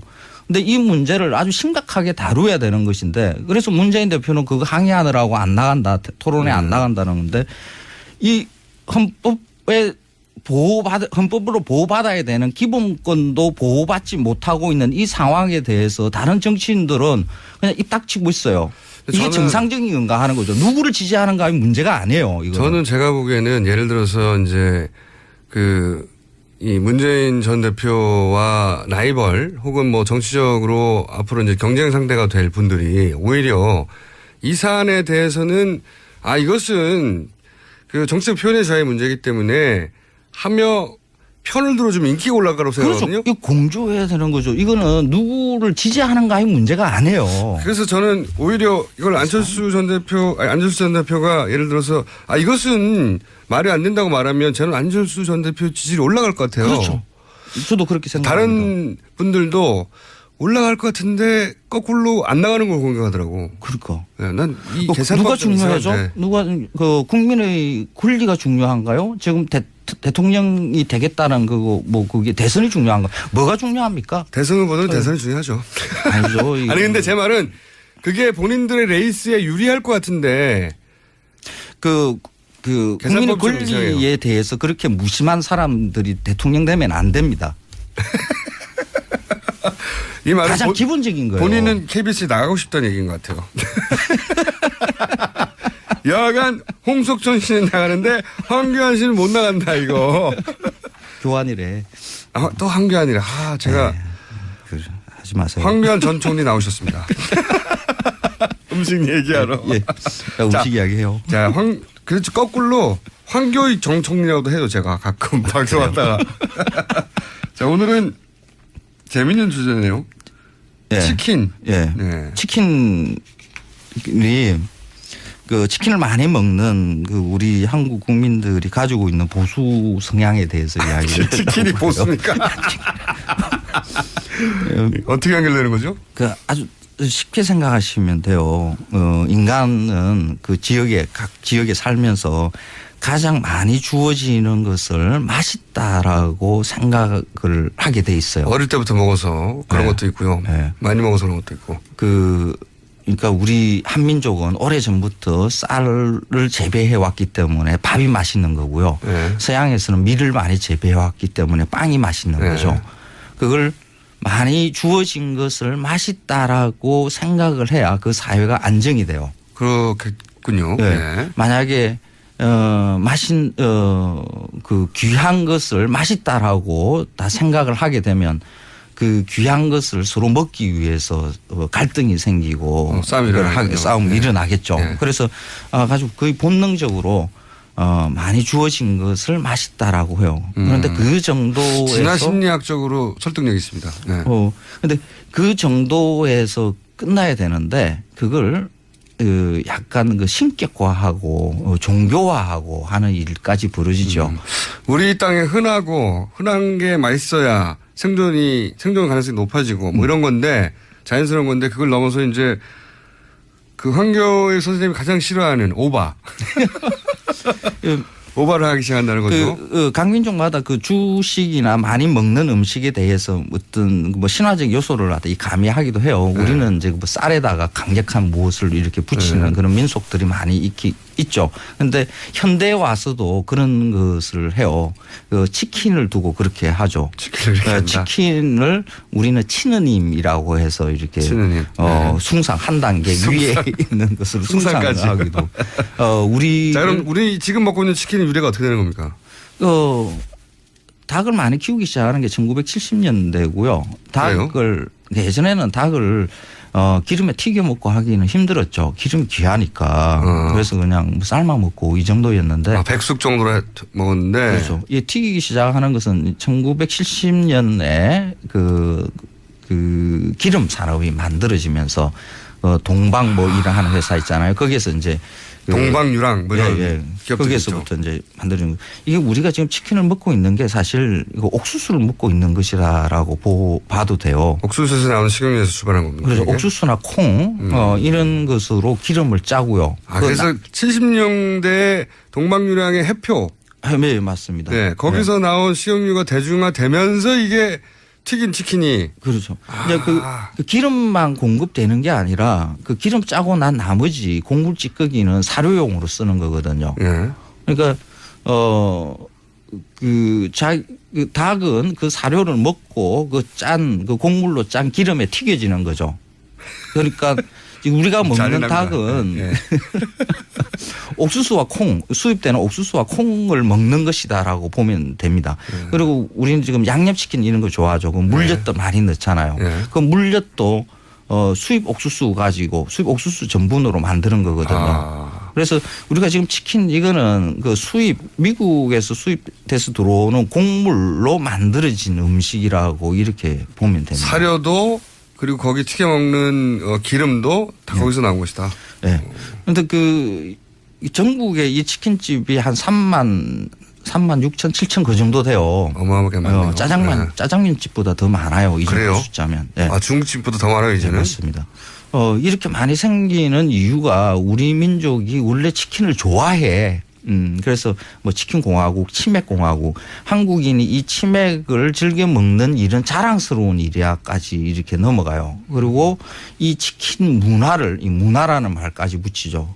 외국에 널리 알리고 이것을 한류의 하나로 이렇게. 거기까지 갔어요? 네, 혹시 정부에서?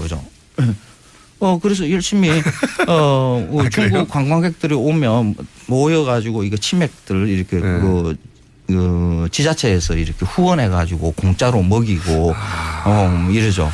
치킨 프랜차이즈들이 워낙 경쟁이 심하고, 거의 블루오션에서 이제 레드오션까지 갔으니까 돌파구를 찾은 것이 이걸 우리의 전통 문화고 그리고 이제 한류로 포장해서 진출하고 이게 산업적인 거와 연결된 거군요. 그 한류 세계, 그 한식 세계화 과정에서 이 치킨에 대한 이야기도 있었어요. 이게 한식이다. 그래서 외국에 알려야 된다. 그럼 뭐 이게 왜 한식이냐? 그게 발려지는 양념이 그 한국적인 것 아니냐? 닭튀김은 미국에서 온 것이라 하더라도 그게 한국 음식이다. 뭐 이런 억지. 한류 진출에 이 치킨이 들어갔어요? 네, 들어와 있습니다. 그러니까 그 많이 주어진 것을 맛있다라고 생각하는 것은 물론 인간의 본능이니까 그까지는 괜찮아요. 뭐 치킨 맛있어요. 뭐 이까지. 근데 그 다음 단계로 우리는 치킨을 이렇게 올리는 것 이거는 좀 뭔가가 좀 딱 황 선생님이 싫어하는. 그래 맛있어 좋아 많이 먹어. 그럼 그전 역사를 쭉 읽고 이게 우리 전통 문화는 아니야. 이게 70년대부터 시작된 거야. 그런데 과연 이런 치킨이 여기까지 갔는데 맛있는 건가? 특히 우리나라 치킨이 맛있는 건가? 그걸 한번 따져봐야 돼요. 왜 치킨이 거기까지. 왜 치킨이 우리는 그 크게 3만 6천 곳이나 되는 이 치킨집이 다닥다닥 한 집 건너서 이렇게 있게 됐는가? 우리나라 닭이 맛이 없어요. 일단 닭이 아까 뭐 사료를 먹고 키우는 거 전 세계의 닭들은 다 비슷하거든요. 그것도 미국이나 뭐 이런 데서 종자회사에서 품종에 따라 다르긴 하지만 육계라는 품종 그냥 다 보급을 하는 겁니다. 사료도 거의 같아요. 거의 같은 사료에 같은 전 세계 닭들이 거의 비슷하다. 그렇죠. 그런데 우리가 왜 맛이 없죠? 키우는 일수가 짧아요. 빨리 잡아먹어요, 우리가? 보통 한 30일 정도. 그렇게 빨리 잡아먹어요? 닭공장에서? 그렇죠. 30일 정도면 우리가 잡습니다. 닭에 대한 약간의 미안함이. 그래서 닭이 작구나. 외국에서는 적어도 45일 정도까지는 키워요. 닭이 작으면 그 닭이 가지고 있는 육향이 약하거든요. 그래서 그걸 그냥 굽거나 이렇게 요리하기는 밀식사육을 하죠. 좁은 공간에 A4 용지 하나 정도의 이 넓이에 닭 한 마리가 이렇게 차 있어요. 과식하게 만든 다음에 빨리 키우는 거구나. 그렇죠. 밀식한 상태에서는 그 전염병이 돌 수가 있어요. 스트레스 받아가지고 좀 죽어요, 이놈들이. 그래서 죽기 전에 빨리 꺼내서 처치를 해야 되는 거죠. 스트레스가 가득 찼지만 죽긴 직전. 그렇죠. 이 상태에서 빨리 빼내고 이게 아직 그 맛이 들기 이전에 어린 놈이기 때문에 이걸 가지고 해 먹을 수 있는 방법은 튀김옷 입혀가지고 그냥 튀기는 거죠. 튀김의 맛으로 먹는 거죠. 그 안에 닭의 맛으로 먹는 게 아니라. 그렇군요. 거기다가 또 뭐 양념들을 막 발라요. 뭐 달고 맵고 뭐 이렇게 바르는 거죠. 그게 지금 한국 치킨이거든요. 닭이 맛없으니까 그것을 어떻게든지 보충하려고 하는 방법으로 튀김, 치킨이 지금 유행하고 있는 것이다. 그러니까 산업적으로 그걸 밀어붙인 결과인 거거든요. 그걸 가지고 우리는 치킨이 맛있는 우리가 이것을 좋아해. 원래 너무 좋아해서 오랫동안 발달해 온 게 아니고 식용유 나오고 그리고 닭을 그런 식으로 키우다 보니까 닭 자체가 맛이 없고 그래서 이제 산업적으로 키우다가 그중에 프랜차이즈 업체가 크게 몇 군데가 터지고 그렇죠. 그러다 보니까 이제 국내에서는 한계에 도달하니까 이걸 한류로 포장하기 시작했고. 그렇죠. 그리고 그 작게 키우는 이유 중에 하나가 우리가 닭을 살 때 보면 마리당 사요. 한 마리 두 마리 이러죠. 그 작으나 크나 한 마리예요. 그렇죠. 그람으로 안 사지 닭참. 그 다른 고기들은 다 그람으로 사면서 이게 닭만 마리로. 그거 맞네요. 불합리합니다. 닭도 이렇게 그람으로 바꾸면 그 조금 맛있는 그 제대로 키운 닭의 고기를 우리가 먹을 수도 있어요. 닭만 그러니까 마리로 하는 게 많네요. 육류 중에. 우리가 왜 치킨을 많이 먹게 됐는가에 대한 조금 더 면밀한 이 검토들이 있어야 돼요. 치킨을 먹이고 거죠. 싶은 산업이 있는 거 아닙니까 그렇죠. 우리한테. 그걸 우리가 꼭 이런 치킨을 먹어야 돼 하고 지금 많이 주어지는 음식에 대해서 뭔가 한번 검토를 해보고 이거는 아닌 것 같아. 다른 음식 돼지고기가 맛있지 소고기가 맛있지 하는 이런 식으로 변화를 요구하는 그런 사회여야만이 앞으로 나가는 거죠. 그런데 우리한테 주어진 것은 이 치킨밖에 없었는데 우리 주머니 사정에 이것만 만족하면 됐지. 한국인은 이게 맛있다라고 다들 생각해. 이 치킨을 좋아하지 않으면 한국인도 아니야. 외국 사람들도 좋아해. 외국 사람들도 우리나라의 치킨을 갖다가 열심히 먹고 한류 열풍을 일으켜야 돼. 이런 생각하는 것 자체가 극히 보수적인 정치의 의식과 이렇게 같은 맥락의 것이라는 거죠. 치킨 프랜차이즈 사업을 하시는 분들 중에 이 보수정당과 연결고리가 있는 분들 한번 찾아봐야 되겠네요. 아니 근데 이렇게 생각하는 게 저렇게 접근하는 게 일리 있다 싶은 게 그 업계가 한계에 이르면 당연히 돌파구를 찾게 돼 있거든요. 그렇습니다. 네, 돌파구를 찾게 돼 있고 정치권하고 연결하고 싶어 하고 그것을 문화로 포장해서 뒤에 있는 이제 돈에 대한 욕심이나 산업적 욕구를 감추고 하게 돼 있단 말이죠. 근데 그런 단계에 왔다는 거죠. 거의 지금. 그렇죠. 그 정치라는 것은 일상이거든요. 누가 대통령이 되는가 이건 사실 그렇게 중요하지 않을 수도 있어요. 근데 우리의 일상에서 벌어지는 여러 가지의 일들을 정치적인 시각으로 잠시 들여다보면 그 실상이 드러날 수가 있다는 거죠. 우리가 좋은 음식 싸게 맛있게 먹으려고 하면 이런 문제를 그냥 치는 힘 뭐 한국인은 치맥을 좋아해 하는 한류열풍 좋은 일이야 뭐 이렇게 생각하지 마시고 조금 더 그 산업에 대해서 깊이 있게 들여다보는 그런 진보적인 생각이 필요하다는 거죠. 그 뒤에 돈에 대한 욕망은 없는 것이 치킨을 싫어하는 게 아니라 더 맛있는 치킨을 먹을 수 있다 우리가. 그렇죠. 이게 이제 예를 들어서 더 맛있는 치킨을 먹기 위해서 닭을 그러면 충분히 키워라. 그렇죠. 이렇게 주장할 수도 있고. 네. 우리 마리당 팔지 말자. 네. 구람당으로 팔자. 구람당으로 팔자. 나는 더 맛있는 걸 먹을 권리가 있으니까. 튀김 옷 좀 줄이자. 네. 이게 닭고기인지 튀김인지 튀김 옷으로 먹는 게 너무 많아. 치킨이 보수다라는 게 그런 의미군요. 그냥 네. 고스란히 그런 프로파간다에 넘어가서 거기에 야 이것은 한류야. 그러면서 우린 밀어줘야 돼. 하는 그렇습니다. 게 실제로는 이 산업적 욕망을 뒤에 숨긴 애들, 네, 업자, 네, 업자들에게 놀아나는 걸 수도 있다. 그렇습니다. 네. 다시 들여다봐라. 닭 유행한 게 얼마 안 됐다. 그래서 어느 치킨집 좋아하세요, 근데? 그러면 니은 치킨도 있고 많은데. 아니야. 뭐 그냥 뭐 저는 제 돈으로 이렇게 사 먹는 일은 없고요. 그냥 네. 가서 치킨 시키면 그런가 보다 하고 이렇게 먹죠. 아 직접 치킨을 주문해서 먹지는 않는 정도로 치킨을 선호하지 싫어요. 않으십니까? 싫어요. 아, 개인적 선호가 많이 들어가네, 이것도. 플러스 개인적 선호. 아니, 저도 이 치킨 체인점이 대형화되고. 네. 그리고 여러 가지 버전이 많이 나오잖아요. 네. 유일한 불만은 뭐냐면, 저는 뭐 치킨을 가끔 시켜 먹긴 하는데, 유일한 불만은 뭐냐면, 말씀하신 대로 닭이 너무 작아요. 그래요? 네. 너무 빈약하고. 마리당으로 파니까 그래요. 포장만 과해졌고 양념만 여러 가지 이름이 붙었지. 맞아요. 닭이 너무 작아요. 왜 작은지 몰랐거든요. 그 광고비도 너무 많이 들어가잖아요. 뭐 아이돌이나 뭐 이런 예쁜 여배우들이 다 광고하잖아요. 그 왜 치킨에 그 무슨 그런 광고 과다한 광고비까지 마케팅 비용까지 붙여야 되는지. 경쟁이 네. 너무 심하니까 또 이런 것도 있습니다. 그 명태. 네. 명태한 분들이 당장 할 일이 없을 때 치킨 쪽으로 많이 몰려갔어요, 그때.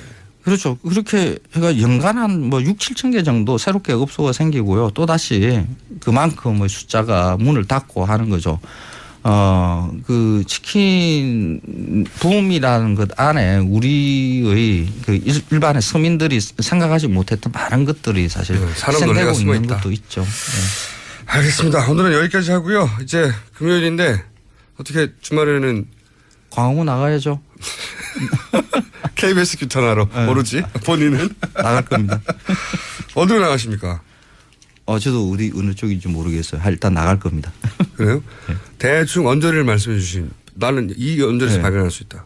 저는 하여간 한복판에 있을 겁니다. 네. 저는 주변에 고깃집 근처. 말산업이 이렇게 전국적으로 육성되고 있는지는 몰랐어요. 그러게요. 네. FTA 이후 대표적인 6차 산업으로 말산업을 육성해야 한다. 이런 논리. FTA하고 말산업하고 이렇게 연결될 줄 몰랐어요. 이런 논리로 정부 문서들이 존재해요. 네. 찾다 보니까 말산업이 이렇게 중요했었나. 연결고리가 있을 것도 같아요. 있을 것도. 근데 저희는 못하니까 저는 특검이 30일이 아니라 1년 정도 연장될 겁니다. 1년 정도. 자, 오늘 뉴스는요? 네, 헌법재판소가 국회 소추위원단과 대통령 대리인단에게 오는 23일까지 그동안 주장한 내용을 정리해서 서면으로 제출하라 이렇게 요구했습니다. 그렇군요. 네. 헌재가 뭐랄까요, 태도를 좀 달리해서 스피디하게 진행한다는 여러 뉴스가 나왔는데 그 얘기 하기 전에 한 가지 짚고 넘어가자면 대통령 대면 조사. 네네. 제가 1,500원 거의 확보한 것으로 확정되어 가는 중이죠. 2,500원까지 지금 올라가지 않았습니까? 올라가 있는데. 예. 일단 1,500원 거의 확정 분위기인데 그때 왜 일시장소 공개한다고 이제 대면 조사 거부했잖아요. 특검 쪽에서 공개했다고. 대통령 변호인단이 굉장히 항의했죠. 예. 네네. 그래서 이거 대통령 변호인단 쪽에서 나온 거 아니냐 뭐 이런 추정들도 있었는데. 청와대 입장이 그렇죠. 네. 어차피 유출됐다면 소스는 둘 중 하나예요. 특검 아니면 대통령 변호인단. 그 외에는 모르지 않습니까? 예. 특검은 이제 계속 억울하다는 입장을 피력했죠. 네. 본인들은 아니다라고 네. 하고 있죠. 제가 취재한 결과 청와대 쪽에서 9일 날 보자고 특검이 통보를 받은 건 오후 5시 근방이었다고 해요. 예. 오후 5시. 그리고 이제 이 일을 아는 사람도 특검 대본이 몇 명 안 됐고 그래서 특검 쪽에서 당연히 누가 했어 뭐 이렇게 내부 체크를 했을 테고 근데 그걸 아는 사람 알만한 사람들 중에 외근을 해서 뭐 알 수도 없었던 예. 그래서 금방 파악됐다고 하는데 사실 이 상식적으로 생각을 해봐도 특검은 어떻게 해서든 대통령 조사를 하고 싶은 입장이고 대통령 변호인단을 어떻게든 피하고 싶은 입장이잖아요. 네네. 근데 이제 비공개 합의를 했는데 특검이 이걸 알려서 얻을 이득이 없어요, 이득이. 비공개해서 약속했는데 이걸 알려서 특검이 유리해지는 게 하나도 없잖아요. 아무것도 없는 게 아니라 손해죠. 네. 네, 1,500원 거실 때부터 그렇게 지적해 주셨었죠. 네. 네. 그런데 이 청와대가 이렇게 통보한 지 서너 시간 후에 이제 뉴스가 나온 거잖아요. 네. SBS에서는 당연히 네, 8시 뉴스죠. 취재원 보호를 해서 알릴 수 없을 테고 제가 오늘 작은 단독을 하나 하자면 예, 저도 열심히 취재했거든요. 예. 그 일정과 장소의 유출자는 박근혜 대통령 변호인단 중 한 명으로 강력히 추정된다. 예, 강력히 추정된다.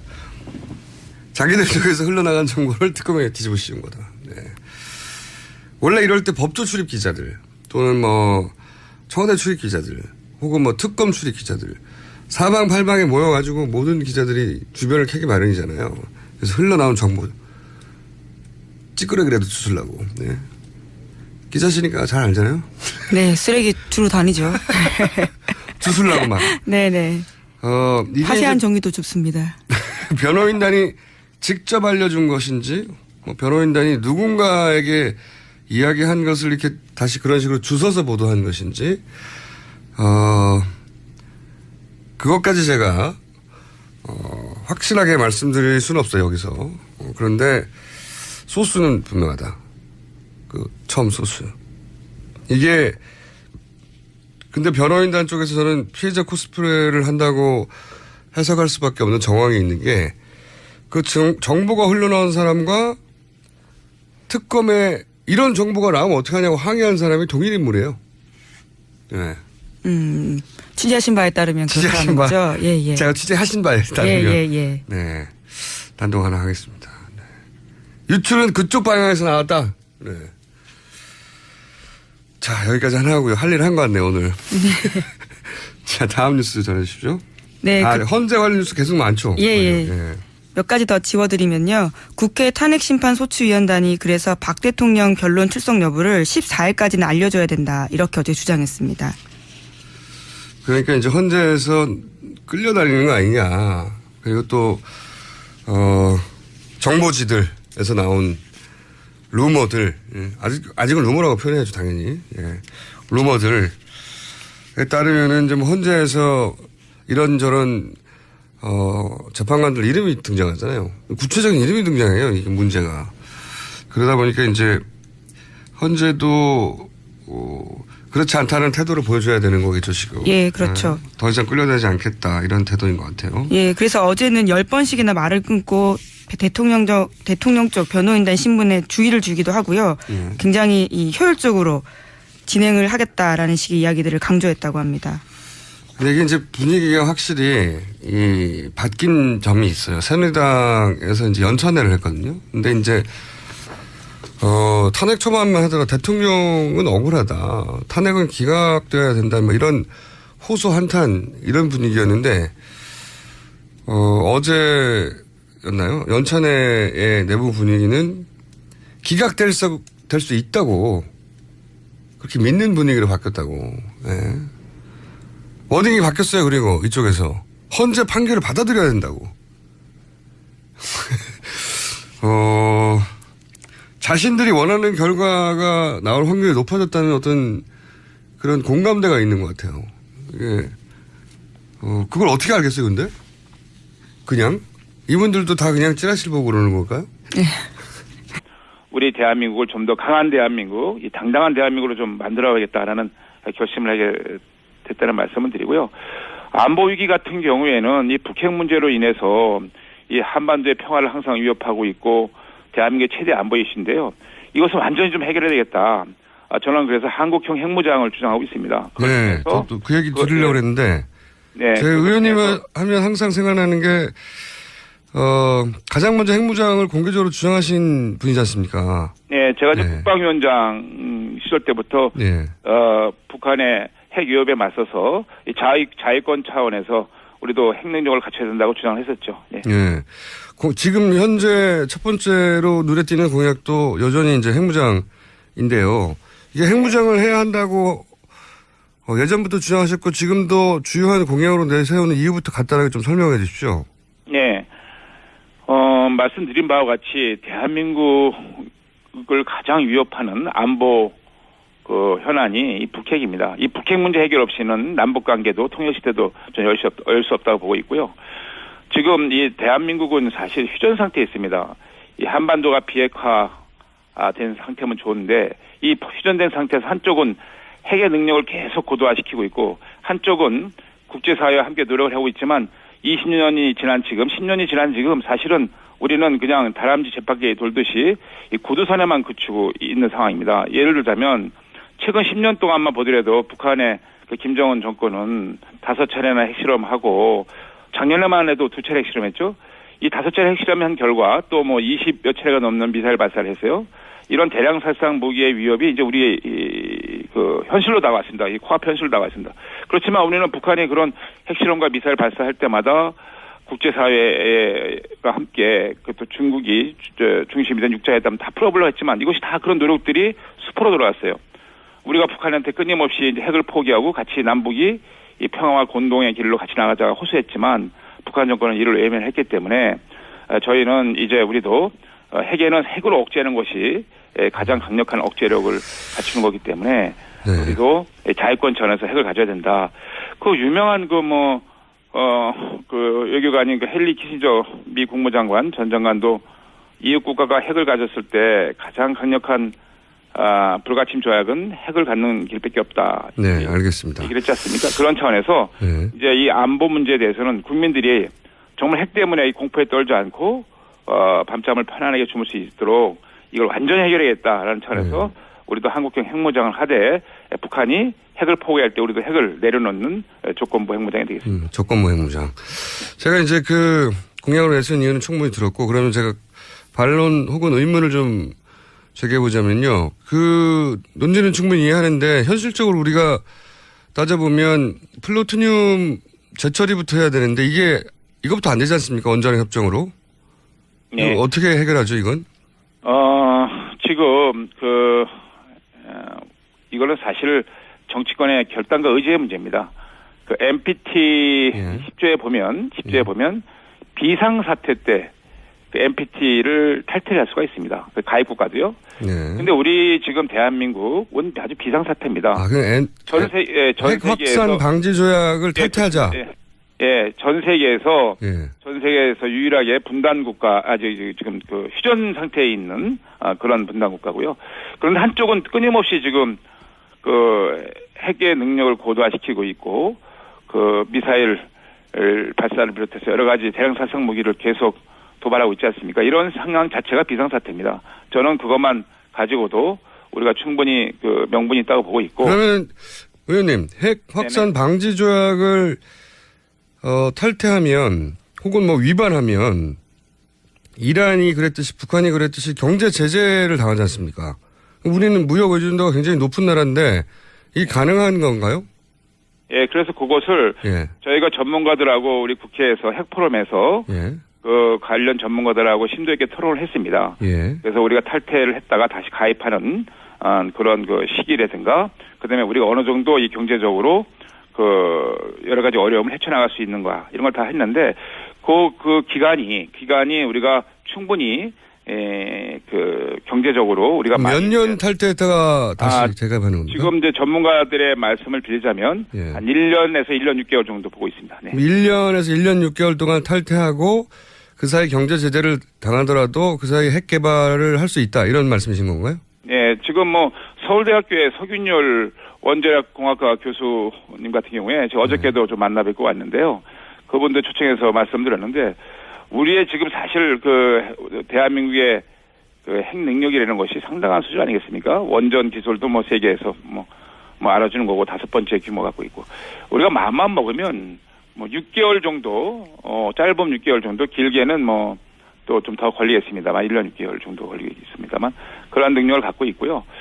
지금 북한의 핵 위협이 사라지지 않고는 이 한반도의 평화는 예, 그 이유는 알겠는데 없다. 네네. 북한에서 말씀을 드리는 겁니다. 자, 그러면 NPT를 탈퇴하고 경제 제재를 한 1년이나 1년 반 정도 견디고 다시 재가입을 전제로 한 후에 그럼 그 사이에 미국이 이걸 허용해야 하지 않습니까? 말하자면 우리가 네. 지금 현재는 미국의 핵 우산 아래에 있는데 미국하고는 어떻게 하죠? 지금은 한미 동맹이 매우 중요한 우리 대한민국의 안보 또 경제적인 자산 가치입니다. 틀림없고요. 그렇지만 우리의 운명을 언제까지 동맹국에게만 맡길 수 없지 않습니까? 우리가 지금 핵우산으로 지금 북한의 핵을 억제하고 있지만 우리가 비가 올 때마다 옆집 가서 우산을 빌려올 수 없는 거 아니겠습니까? 아하, 그러면 미국과 군사동맹 관계가 한 1년 반 정도 균형이 있더라도 먼저 핵을 보유하는 게 우선이기 때문에 이런 말씀이시는 거네요? 미국의 트럼프 대통령도 네. 그 선거 유세 과정 속에 물론 지금 입장에 좀 저는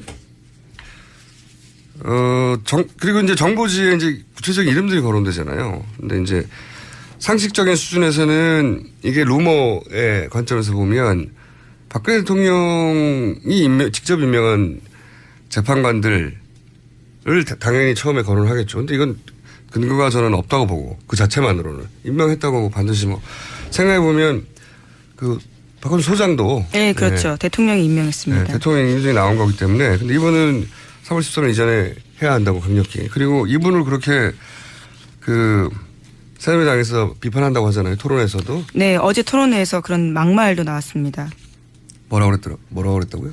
이노근 전 새누리당 의원이 한 말인데요. 다른 사람도 아니고 그 사람은 말 그대로 자기 어미를 잡아먹고 태어난 살모사 같은 사람이에요. 이렇게 이야기했다고 합니다. 이게 임명권자인데. 예, 뭐 배신했다 이런 취지의 이야기죠. 예. 자기들 뜻대로 움직여주지 않았다는 거죠. 네. 그래서 임명했다는 것만으로 이렇게 거론되는 건 제가 보기엔 억울한 면이 많을 거라고 보고 그분들은. 근데 그 임명한 분들 중에 한 분 이름이 자꾸 루머에 거론되긴 해요.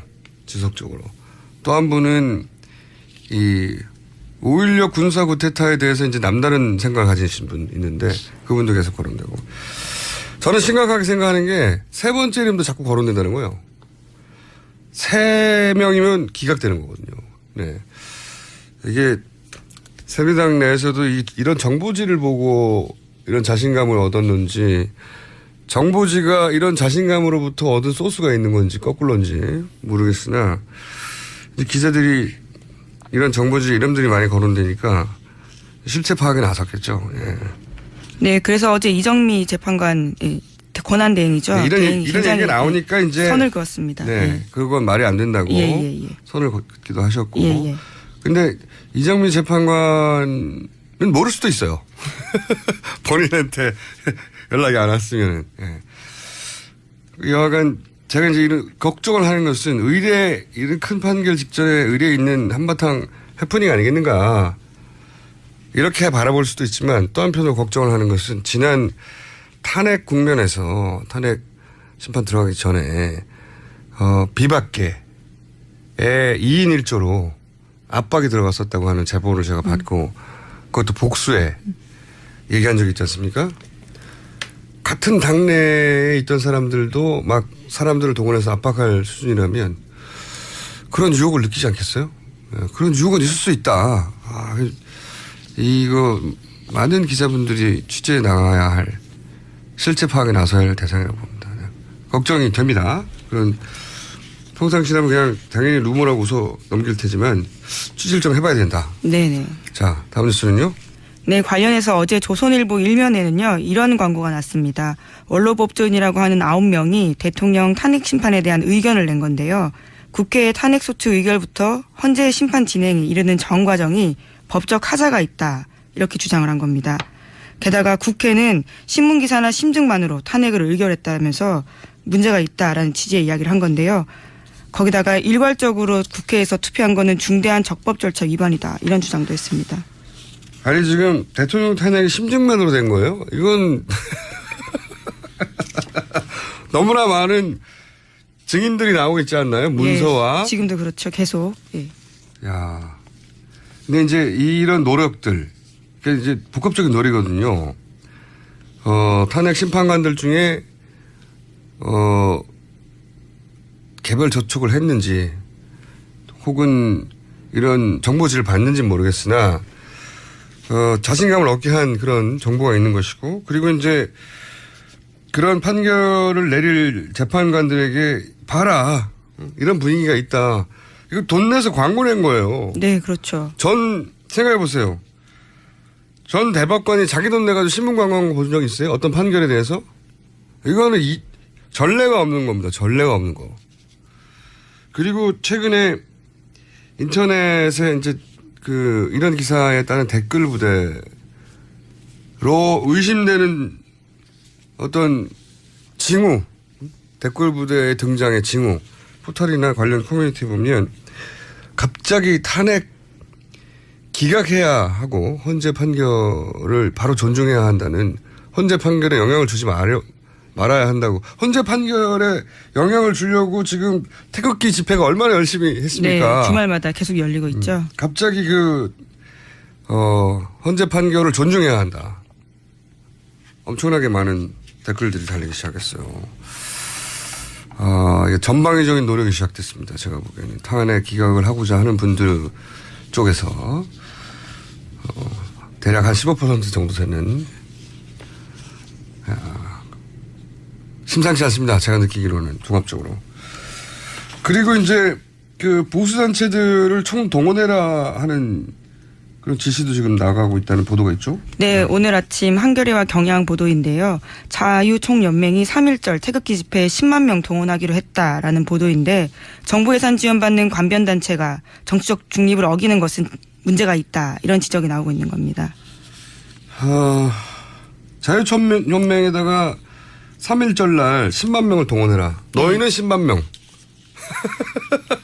자유총연맹에 10만 명을 동원하라고 했으면 다른 단체에도 다 동원하라고 했죠. 그래서 총 100만 명을 동원하라고 하는, 실제 가능할지 안 할지 여부와 상관없이 아까 이제 댓글 부대가 활동 시작한 게 아니냐 하는 그런 징후도 보인다고 말씀드렸고, 갑자기 대법관이었던 분들이 자기 돈으로 막 반대 광고를, 이런 건 본 적이 없거든요. 예, 정말 원로 법조인들입니다. 90세, 80세 이런 분들이거든요. 아주 나이 많은 분들이에요. 80세, 90세 이런 분들이 갑자기 조선일보 일면에다가 본인들 돈으로 광고를 냈어요. 탄핵 심판에 관해서 문제가 많다고. 심증만으로 탄핵을 의결했다. 심증만으로 탄핵을 의결한 게 말이 되나요? 근데 어쨌든 이렇게 80대, 90대 법조인들이 갑자기 신문 광고를 본 적이 없어요. 헌재 판결을 앞두고 이런 법조인 원로 중에 원로들이 90대 이런 분들 신문 광고를 냈다고 하는. 물론 개인에 대한 호불호나 찬반을 떠나서 순전히 법률 전문가로서 법적 견해를 밝혔다고 하나 예. 이런 적이 있나요? 도움을 드리겠다. 뭐 이렇게 이야기를 했는데요. 예. 헌재가 도움이 필요한지는 잘 모르겠습니다. 그러니까요. 60대거든요. 대부분의 헌재 재판관들이. 예. 네. 정점에 법률 전문가로 정점에 올라와 있는 분들인데 90대, 80대 분들이 도움을 드리겠다고 신문 광고를 냈어요. 그중에서 도움이 아니죠. 심증만으로 탄핵을 의결했다. 이 말 자체가 문제가 많다고 기각해야 된다는 주장이니까요. 심상치 않습니다. 다음 뉴스는요? 네. 증권 관련된 뉴스가 좀 뜬금없을 수도 있는데요. 들어보시면 최순실 게이트와 관련이 있습니다. 한국경제 보도인데요. 최근 검찰이 코스닥 상장사의 대표의 주가 조작 혐의를 포착하고 수사에 착수했는데 그 이면에 최순득 씨 일가가 연루되었다라는 보도를 한국경제TV가 한 겁니다. 이거와 관련해서요. 한 금융투자업계 관계자의 말을 인용하기도 했는데 증권범죄합동수사단에서 겨냥한 것은 최 회장이라는 사람인데 명동에서 사채업을 하는 최 회장에게 돈 대주는 사람이 최순득 씨의 남편 장석칠 씨다. 이렇게 보도한 겁니다. 이거는 제가 보기엔 특검 활약을 지켜만 보고 있을 수 없는 검찰에서 잡아낸 굉장히 줄기가 긴 고구마입니다. 이거 제가 보기엔. 예, 서울 남부지검입니다. 이게 요약하면 최순득 씨의 남편 장석칠 씨가 알고 봤더니 명동 사채업 큰손 뒷돈을 대준 사람이다. 이게 최순실 씨의 이복 오빠 최재석 씨가 그런 말을 한 적이 있어요. 최순득은 사채업으로 돈을 불렸다. 그런 말을 한 적이 있거든요. 그거하고 연결되는 건데 이게 이제 내용을 간단하게 말하면 코스닥에 상장한 회사들 인수합병 유상증자할 때 이런 사채업 쪽에서 뒷돈을 대서 거기서 주가 조작을 해서 돈을 먹는데 그때 뒷돈을 최순득 씨가 됐다는 거예요. 한마디로 말하면. 네. 저는 이게 뉴스가 흘러 만약에 검찰이 가면, 한 작년 말에 나왔던 최순득 씨의 아들 장승호 씨 베트남에서. 네네. 유치원 사업 하는. 예. 근데 그때 같이 관련 뉴스가 외교 역량에 돈을 넣어서 자금을 빼돌렸다 이런 뉴스가 잠깐 나온 적이 있어요. 안민석 의원이 제보했다 이렇게 말씀하셨었죠. 예. 안민석 의원이 제보를 받았다고 하고. 예. 검찰이 어디까지 조사했는지 몰라도 이거는 장승호 씨까지도 갈 수 있는 줄기가 하나 나왔는데 아무도 주목하지 않는 뉴스라 어젠가 그저께 나왔거든요. 제가 주목합니다. 이거 특검 뉴스는 아니고 검찰발이에요. 예, 검찰발이 우리도 뭔가 해야 되겠다고. 근데 이게 최순득 씨가 사채업에 돈을 댄다. 그런 뉴스입니다. 줄기가 많이 나올 수도 있는. 자, 다음 뉴스는요. 네, 특검이 삼성 수사에 다시 속도를 내고 있습니다. 정은보 금융위원회 부위원장을 비공개로 소환 조사해서요. 어제 새벽 6시쯤 돌아갔다라고 합니다. 특검 관계자는 삼성물산과 제일모직 합병 후 이재용 부회장의 경영권 승계에 금융인가 개입한 정황을 포착해서 조사했다 이렇게 밝히고 있는데요. 지난해 11월에 상장된 삼성바이오로직스 특혜 상장 의혹을 캐물은 것으로 알려졌습니다. 이게 이제 그저께 제가 추가 500원을 건 사안입니다. 이게 공정위 금융위를 갑자기 압수수색했는데 이거는 삼성 이재용 부회장 영장 재청구를 타겟으로 지금 이쪽을 뒤지고 있는 건데 이게 관련 뉴스가 중요한 게 뭐냐면 공정위나 금융위가 뭔가 중요한 결정 사항을 있을 때 삼성에 유리한 결정을 내렸다는 건데 결론적으로. 예. 근데 그때 그것을 청와대가 그렇게 하라고 지시했다는 겁니다. 예, 그렇죠. 그런 뉴스들이에요. 다. 예. 오늘 아침 한국일보 보도인데요. 관련해서 특검이 안종범 전 수석을 상대로 청와대가 삼성 바이오로직스 주식 상장 도와줬다라는 취지의 진술을 했다라는 겁니다. 그것을 확보했다라는 건데요. 또 게다가 안 전 수석의 추가로 발견된 수첩에도 삼성 바이오로직스라고 쓰여 있고요. 이것에 대해서 물어보니까 안 전 수석이 청와대 지시였다라고 이야기를 하는 거죠. 이게 이제 새로 발견된 종범실록 39건 중에 나온 거잖아요. 예. 네. 이게 종범실록 몇 장 몇 절에 나오는 건지 모르겠는데 앞으로 39건이 돼 있는데 이게 얼마나 많이 나오겠어요. 특검 연장돼야 돼요. 정말로. 근데 이 39건 몇 장 몇 절인지는 앞으로 이제 밝혀지겠지만 여기서 나온 내용 중에 추가적으로 삼성 관련 뉴스가 많이 나온 거죠. 네, 그렇죠. 네, 메모들이. 근데 그 메모들이 하나같이 삼성 쪽에 먼저 알려줘라. 혹은 삼성이 이걸 하도록 도와줘라. 하는 내용들이 있고 아마도 이게 이재용 부회장 영장 재청구할 때 새로운 사실이 있거나 해야 되거든요. 박근혜 대통령을 뇌물 수뢰자로 대면 수사를 했거나 똑같은 내용을 똑같이 영장 청구할 수는 없거든요. 예, 한 번 기각된 사실이기 때문에 예. 보충을 하긴 해야 될 겁니다. 그때 아마 집중적으로 보충되는 내용들이 아니겠는가. 그리고 이게 영장 이 기각되느냐 아니면은 영장이 받아들여지느냐 굉장히 중요한 게 영장이 만약에 받아들여지면 영장이 나오면 헌재에도 영향을 일정 정도 주게 되는 거죠. 기각되면 또 반대 영향을 주게 되는 거죠. 그래서 제가 또 500을 걸었지 않습니까? 예. 영장 기각을 하려고 대면 수사를 안 받는 거라고. 대면 수사를 만약에 받는다면 예외적으로 얘는 딱 하나 있어요. 영장이 청구된 이후. 예. 영장이 청구된 이후에 받을 가능성이 유일하게 남아있다. 여기에 추가 500원 겁니다. 너무 많이 걸어가지고 이제 3,000원 되신 건가요? 네. 갚으되겠어요.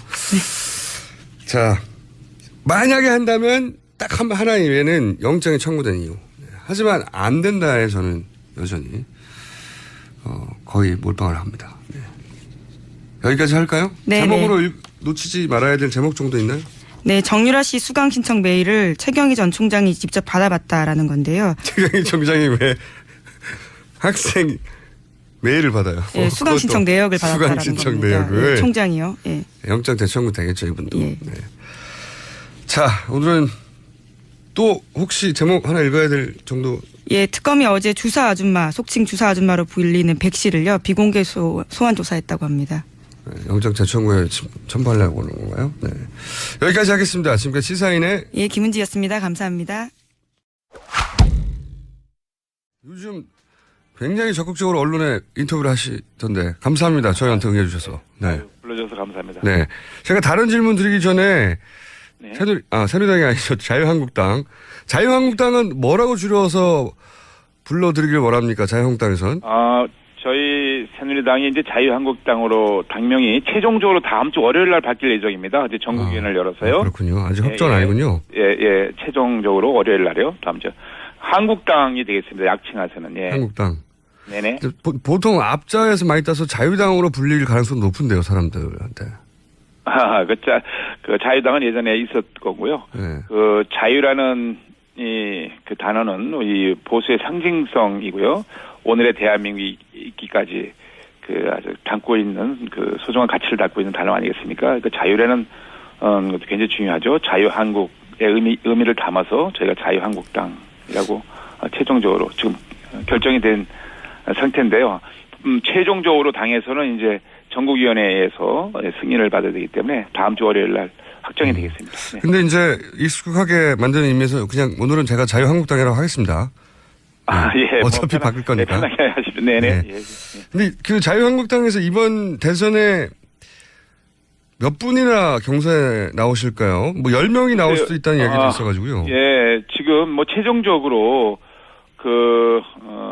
출마 선언을 하시는 분들을 다 들어봐야겠죠. 지금은 뭐 정확하게 예측하기는 좀 어려운 상황입니다. 네. 근데 이제 이인재 전 의원은 진작에 하셨고 안상수 의원 그리고 의원님 말고 나머지 이제 지금 앞으로 거론될 거 혹은 나서실 것 같은 분들 보면 김문수 전 도지사는 거기 나오시는 것 같고 그죠? 그런 것 같죠? 예. 정우택 원내대표도 거론되는데 그러신 것 같죠? 글쎄요, 뭐 최종적으로 예. 입장을 아직 밝히고 있지 않아서 모르겠습니다. 좀 봐야겠습니다. 네. 이완구 전 총리와 홍준표 도지사, 이런 분들도 거론되는데 가능성이 있나요? 글쎄, 제가 그분들의 생각을 제가 말씀드린 건 적절치 않습니다. 그러면 한 분만 더 여쭤볼게요. 네네. 황교안 대행은 나옵니까? 글쎄요, 그것도 뭐 알 수가 없는 거죠. 예. 그래도 이제 분위기라는 게 있지 않습니까? 지금 황교안 대행은 그 국정의 공백 상황을 성실하고 또 차분하게 메꿔야 되는 위치에 있고요. 최근에 이 구제역이라든가 이런 민생 현장이 많이 발생하고 있지 않습니까? 예. 민생에 집중하고 또 안보도 잘 챙기는 이러한 대응이 돼야 되겠죠. 출마 여부는 이제 앞으로 법적인 문제가 해소되거나 이 탄핵이 어떻게 결정되느냐에 따라서 달라질 수가 있는데 제일 중요한 건 국민들의 마음이겠죠. 아무튼 뭐 누구나 다 출마할 수 있는 건데 지금 상황에서는 황교안 대행께서는 국정에 그 매진을 하는 게 맞다. 저는 이렇게 보고 있습니다. 물론입니다. 지금은 그런데 네네. 앞으로 상황에 따라서는 이제 나오실 가능성도 있다는 거죠. 예. 특히 탄핵이 기각되면 나오실 가능성이 아주 높다고 봐야 되겠죠. 그럴 가능성이 매우 높다고 저도 생각하고 있습니다. 네. 탄핵이 기각될 가능성은 얼마나 높다고 보십니까? 글쎄 지금 뭐 헌재에서 한참 재판이 진행 중인데. 네. 개인적인 전망은 적절치가 않죠. 예. 지금 그러지 않아도 정치권에서 헌재에 대해서 여러 가지 형태로 압력을 가하는 거 별로 제가 좋게 바라보고 있지 않습니다. 예. 자, 그러면은 한 가지만 이 관련해서 고약도 여쭤봐야 되는데 그 전에 하도 여러분들이 나오신다 싶어서. 네. 이게 이렇게 많은 대선 후보들이 거론되는 이유가 특별히 있을까요? 이게 인해 전술인가 싶을 정도로 많은 분들이 거론돼가지고 혹시 우리는 절대 불임 정당이 아니다 이런 강력한 의지를 표명하는 건가요? 우리 새누리당이 예. 지금 여러 가지 어려움을 겪고 있는 건 사실입니다. 네. 국민들에게 끊임없이 지금 현 전국 상황에 대해서 반성을 토대로 해서 사과의 말씀도 올렸고요. 앞으로도 계속 저희가 그런 마음 자세로 가야 될 것 같습니다. 그렇지만 정당의 존재 이유가 정권을 잡기 위한 것이고 그것을 토대로 해서 또 그 정당의 비전과 정책을 실현해 나가는 거 아니겠습니까? 물론 저희들이 이제 지금 반성과 성찰의 시간을 많이 가져왔고 더 많은 노력을 해야 되겠지만 이제는 이 대한민국의 여러 가지 닥쳐오고 있는 이 위기를 그래도 우리 보험 보수 세력, 보험 보수 중도 세력이 힘을 모아서 이 위기를 극복해야 되지 않겠나 이런 차원에서도 결심을 한 것 같고요.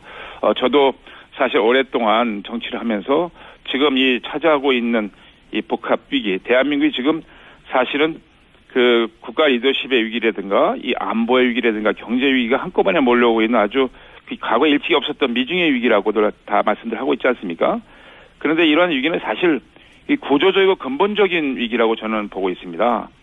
제가 이번에 대선에 출마하기로 결심한 이유를 좀 말씀을 드리는 건데요. 네. 그래서 저는 이 구조적인 위기를 좀 근본적으로 해결해서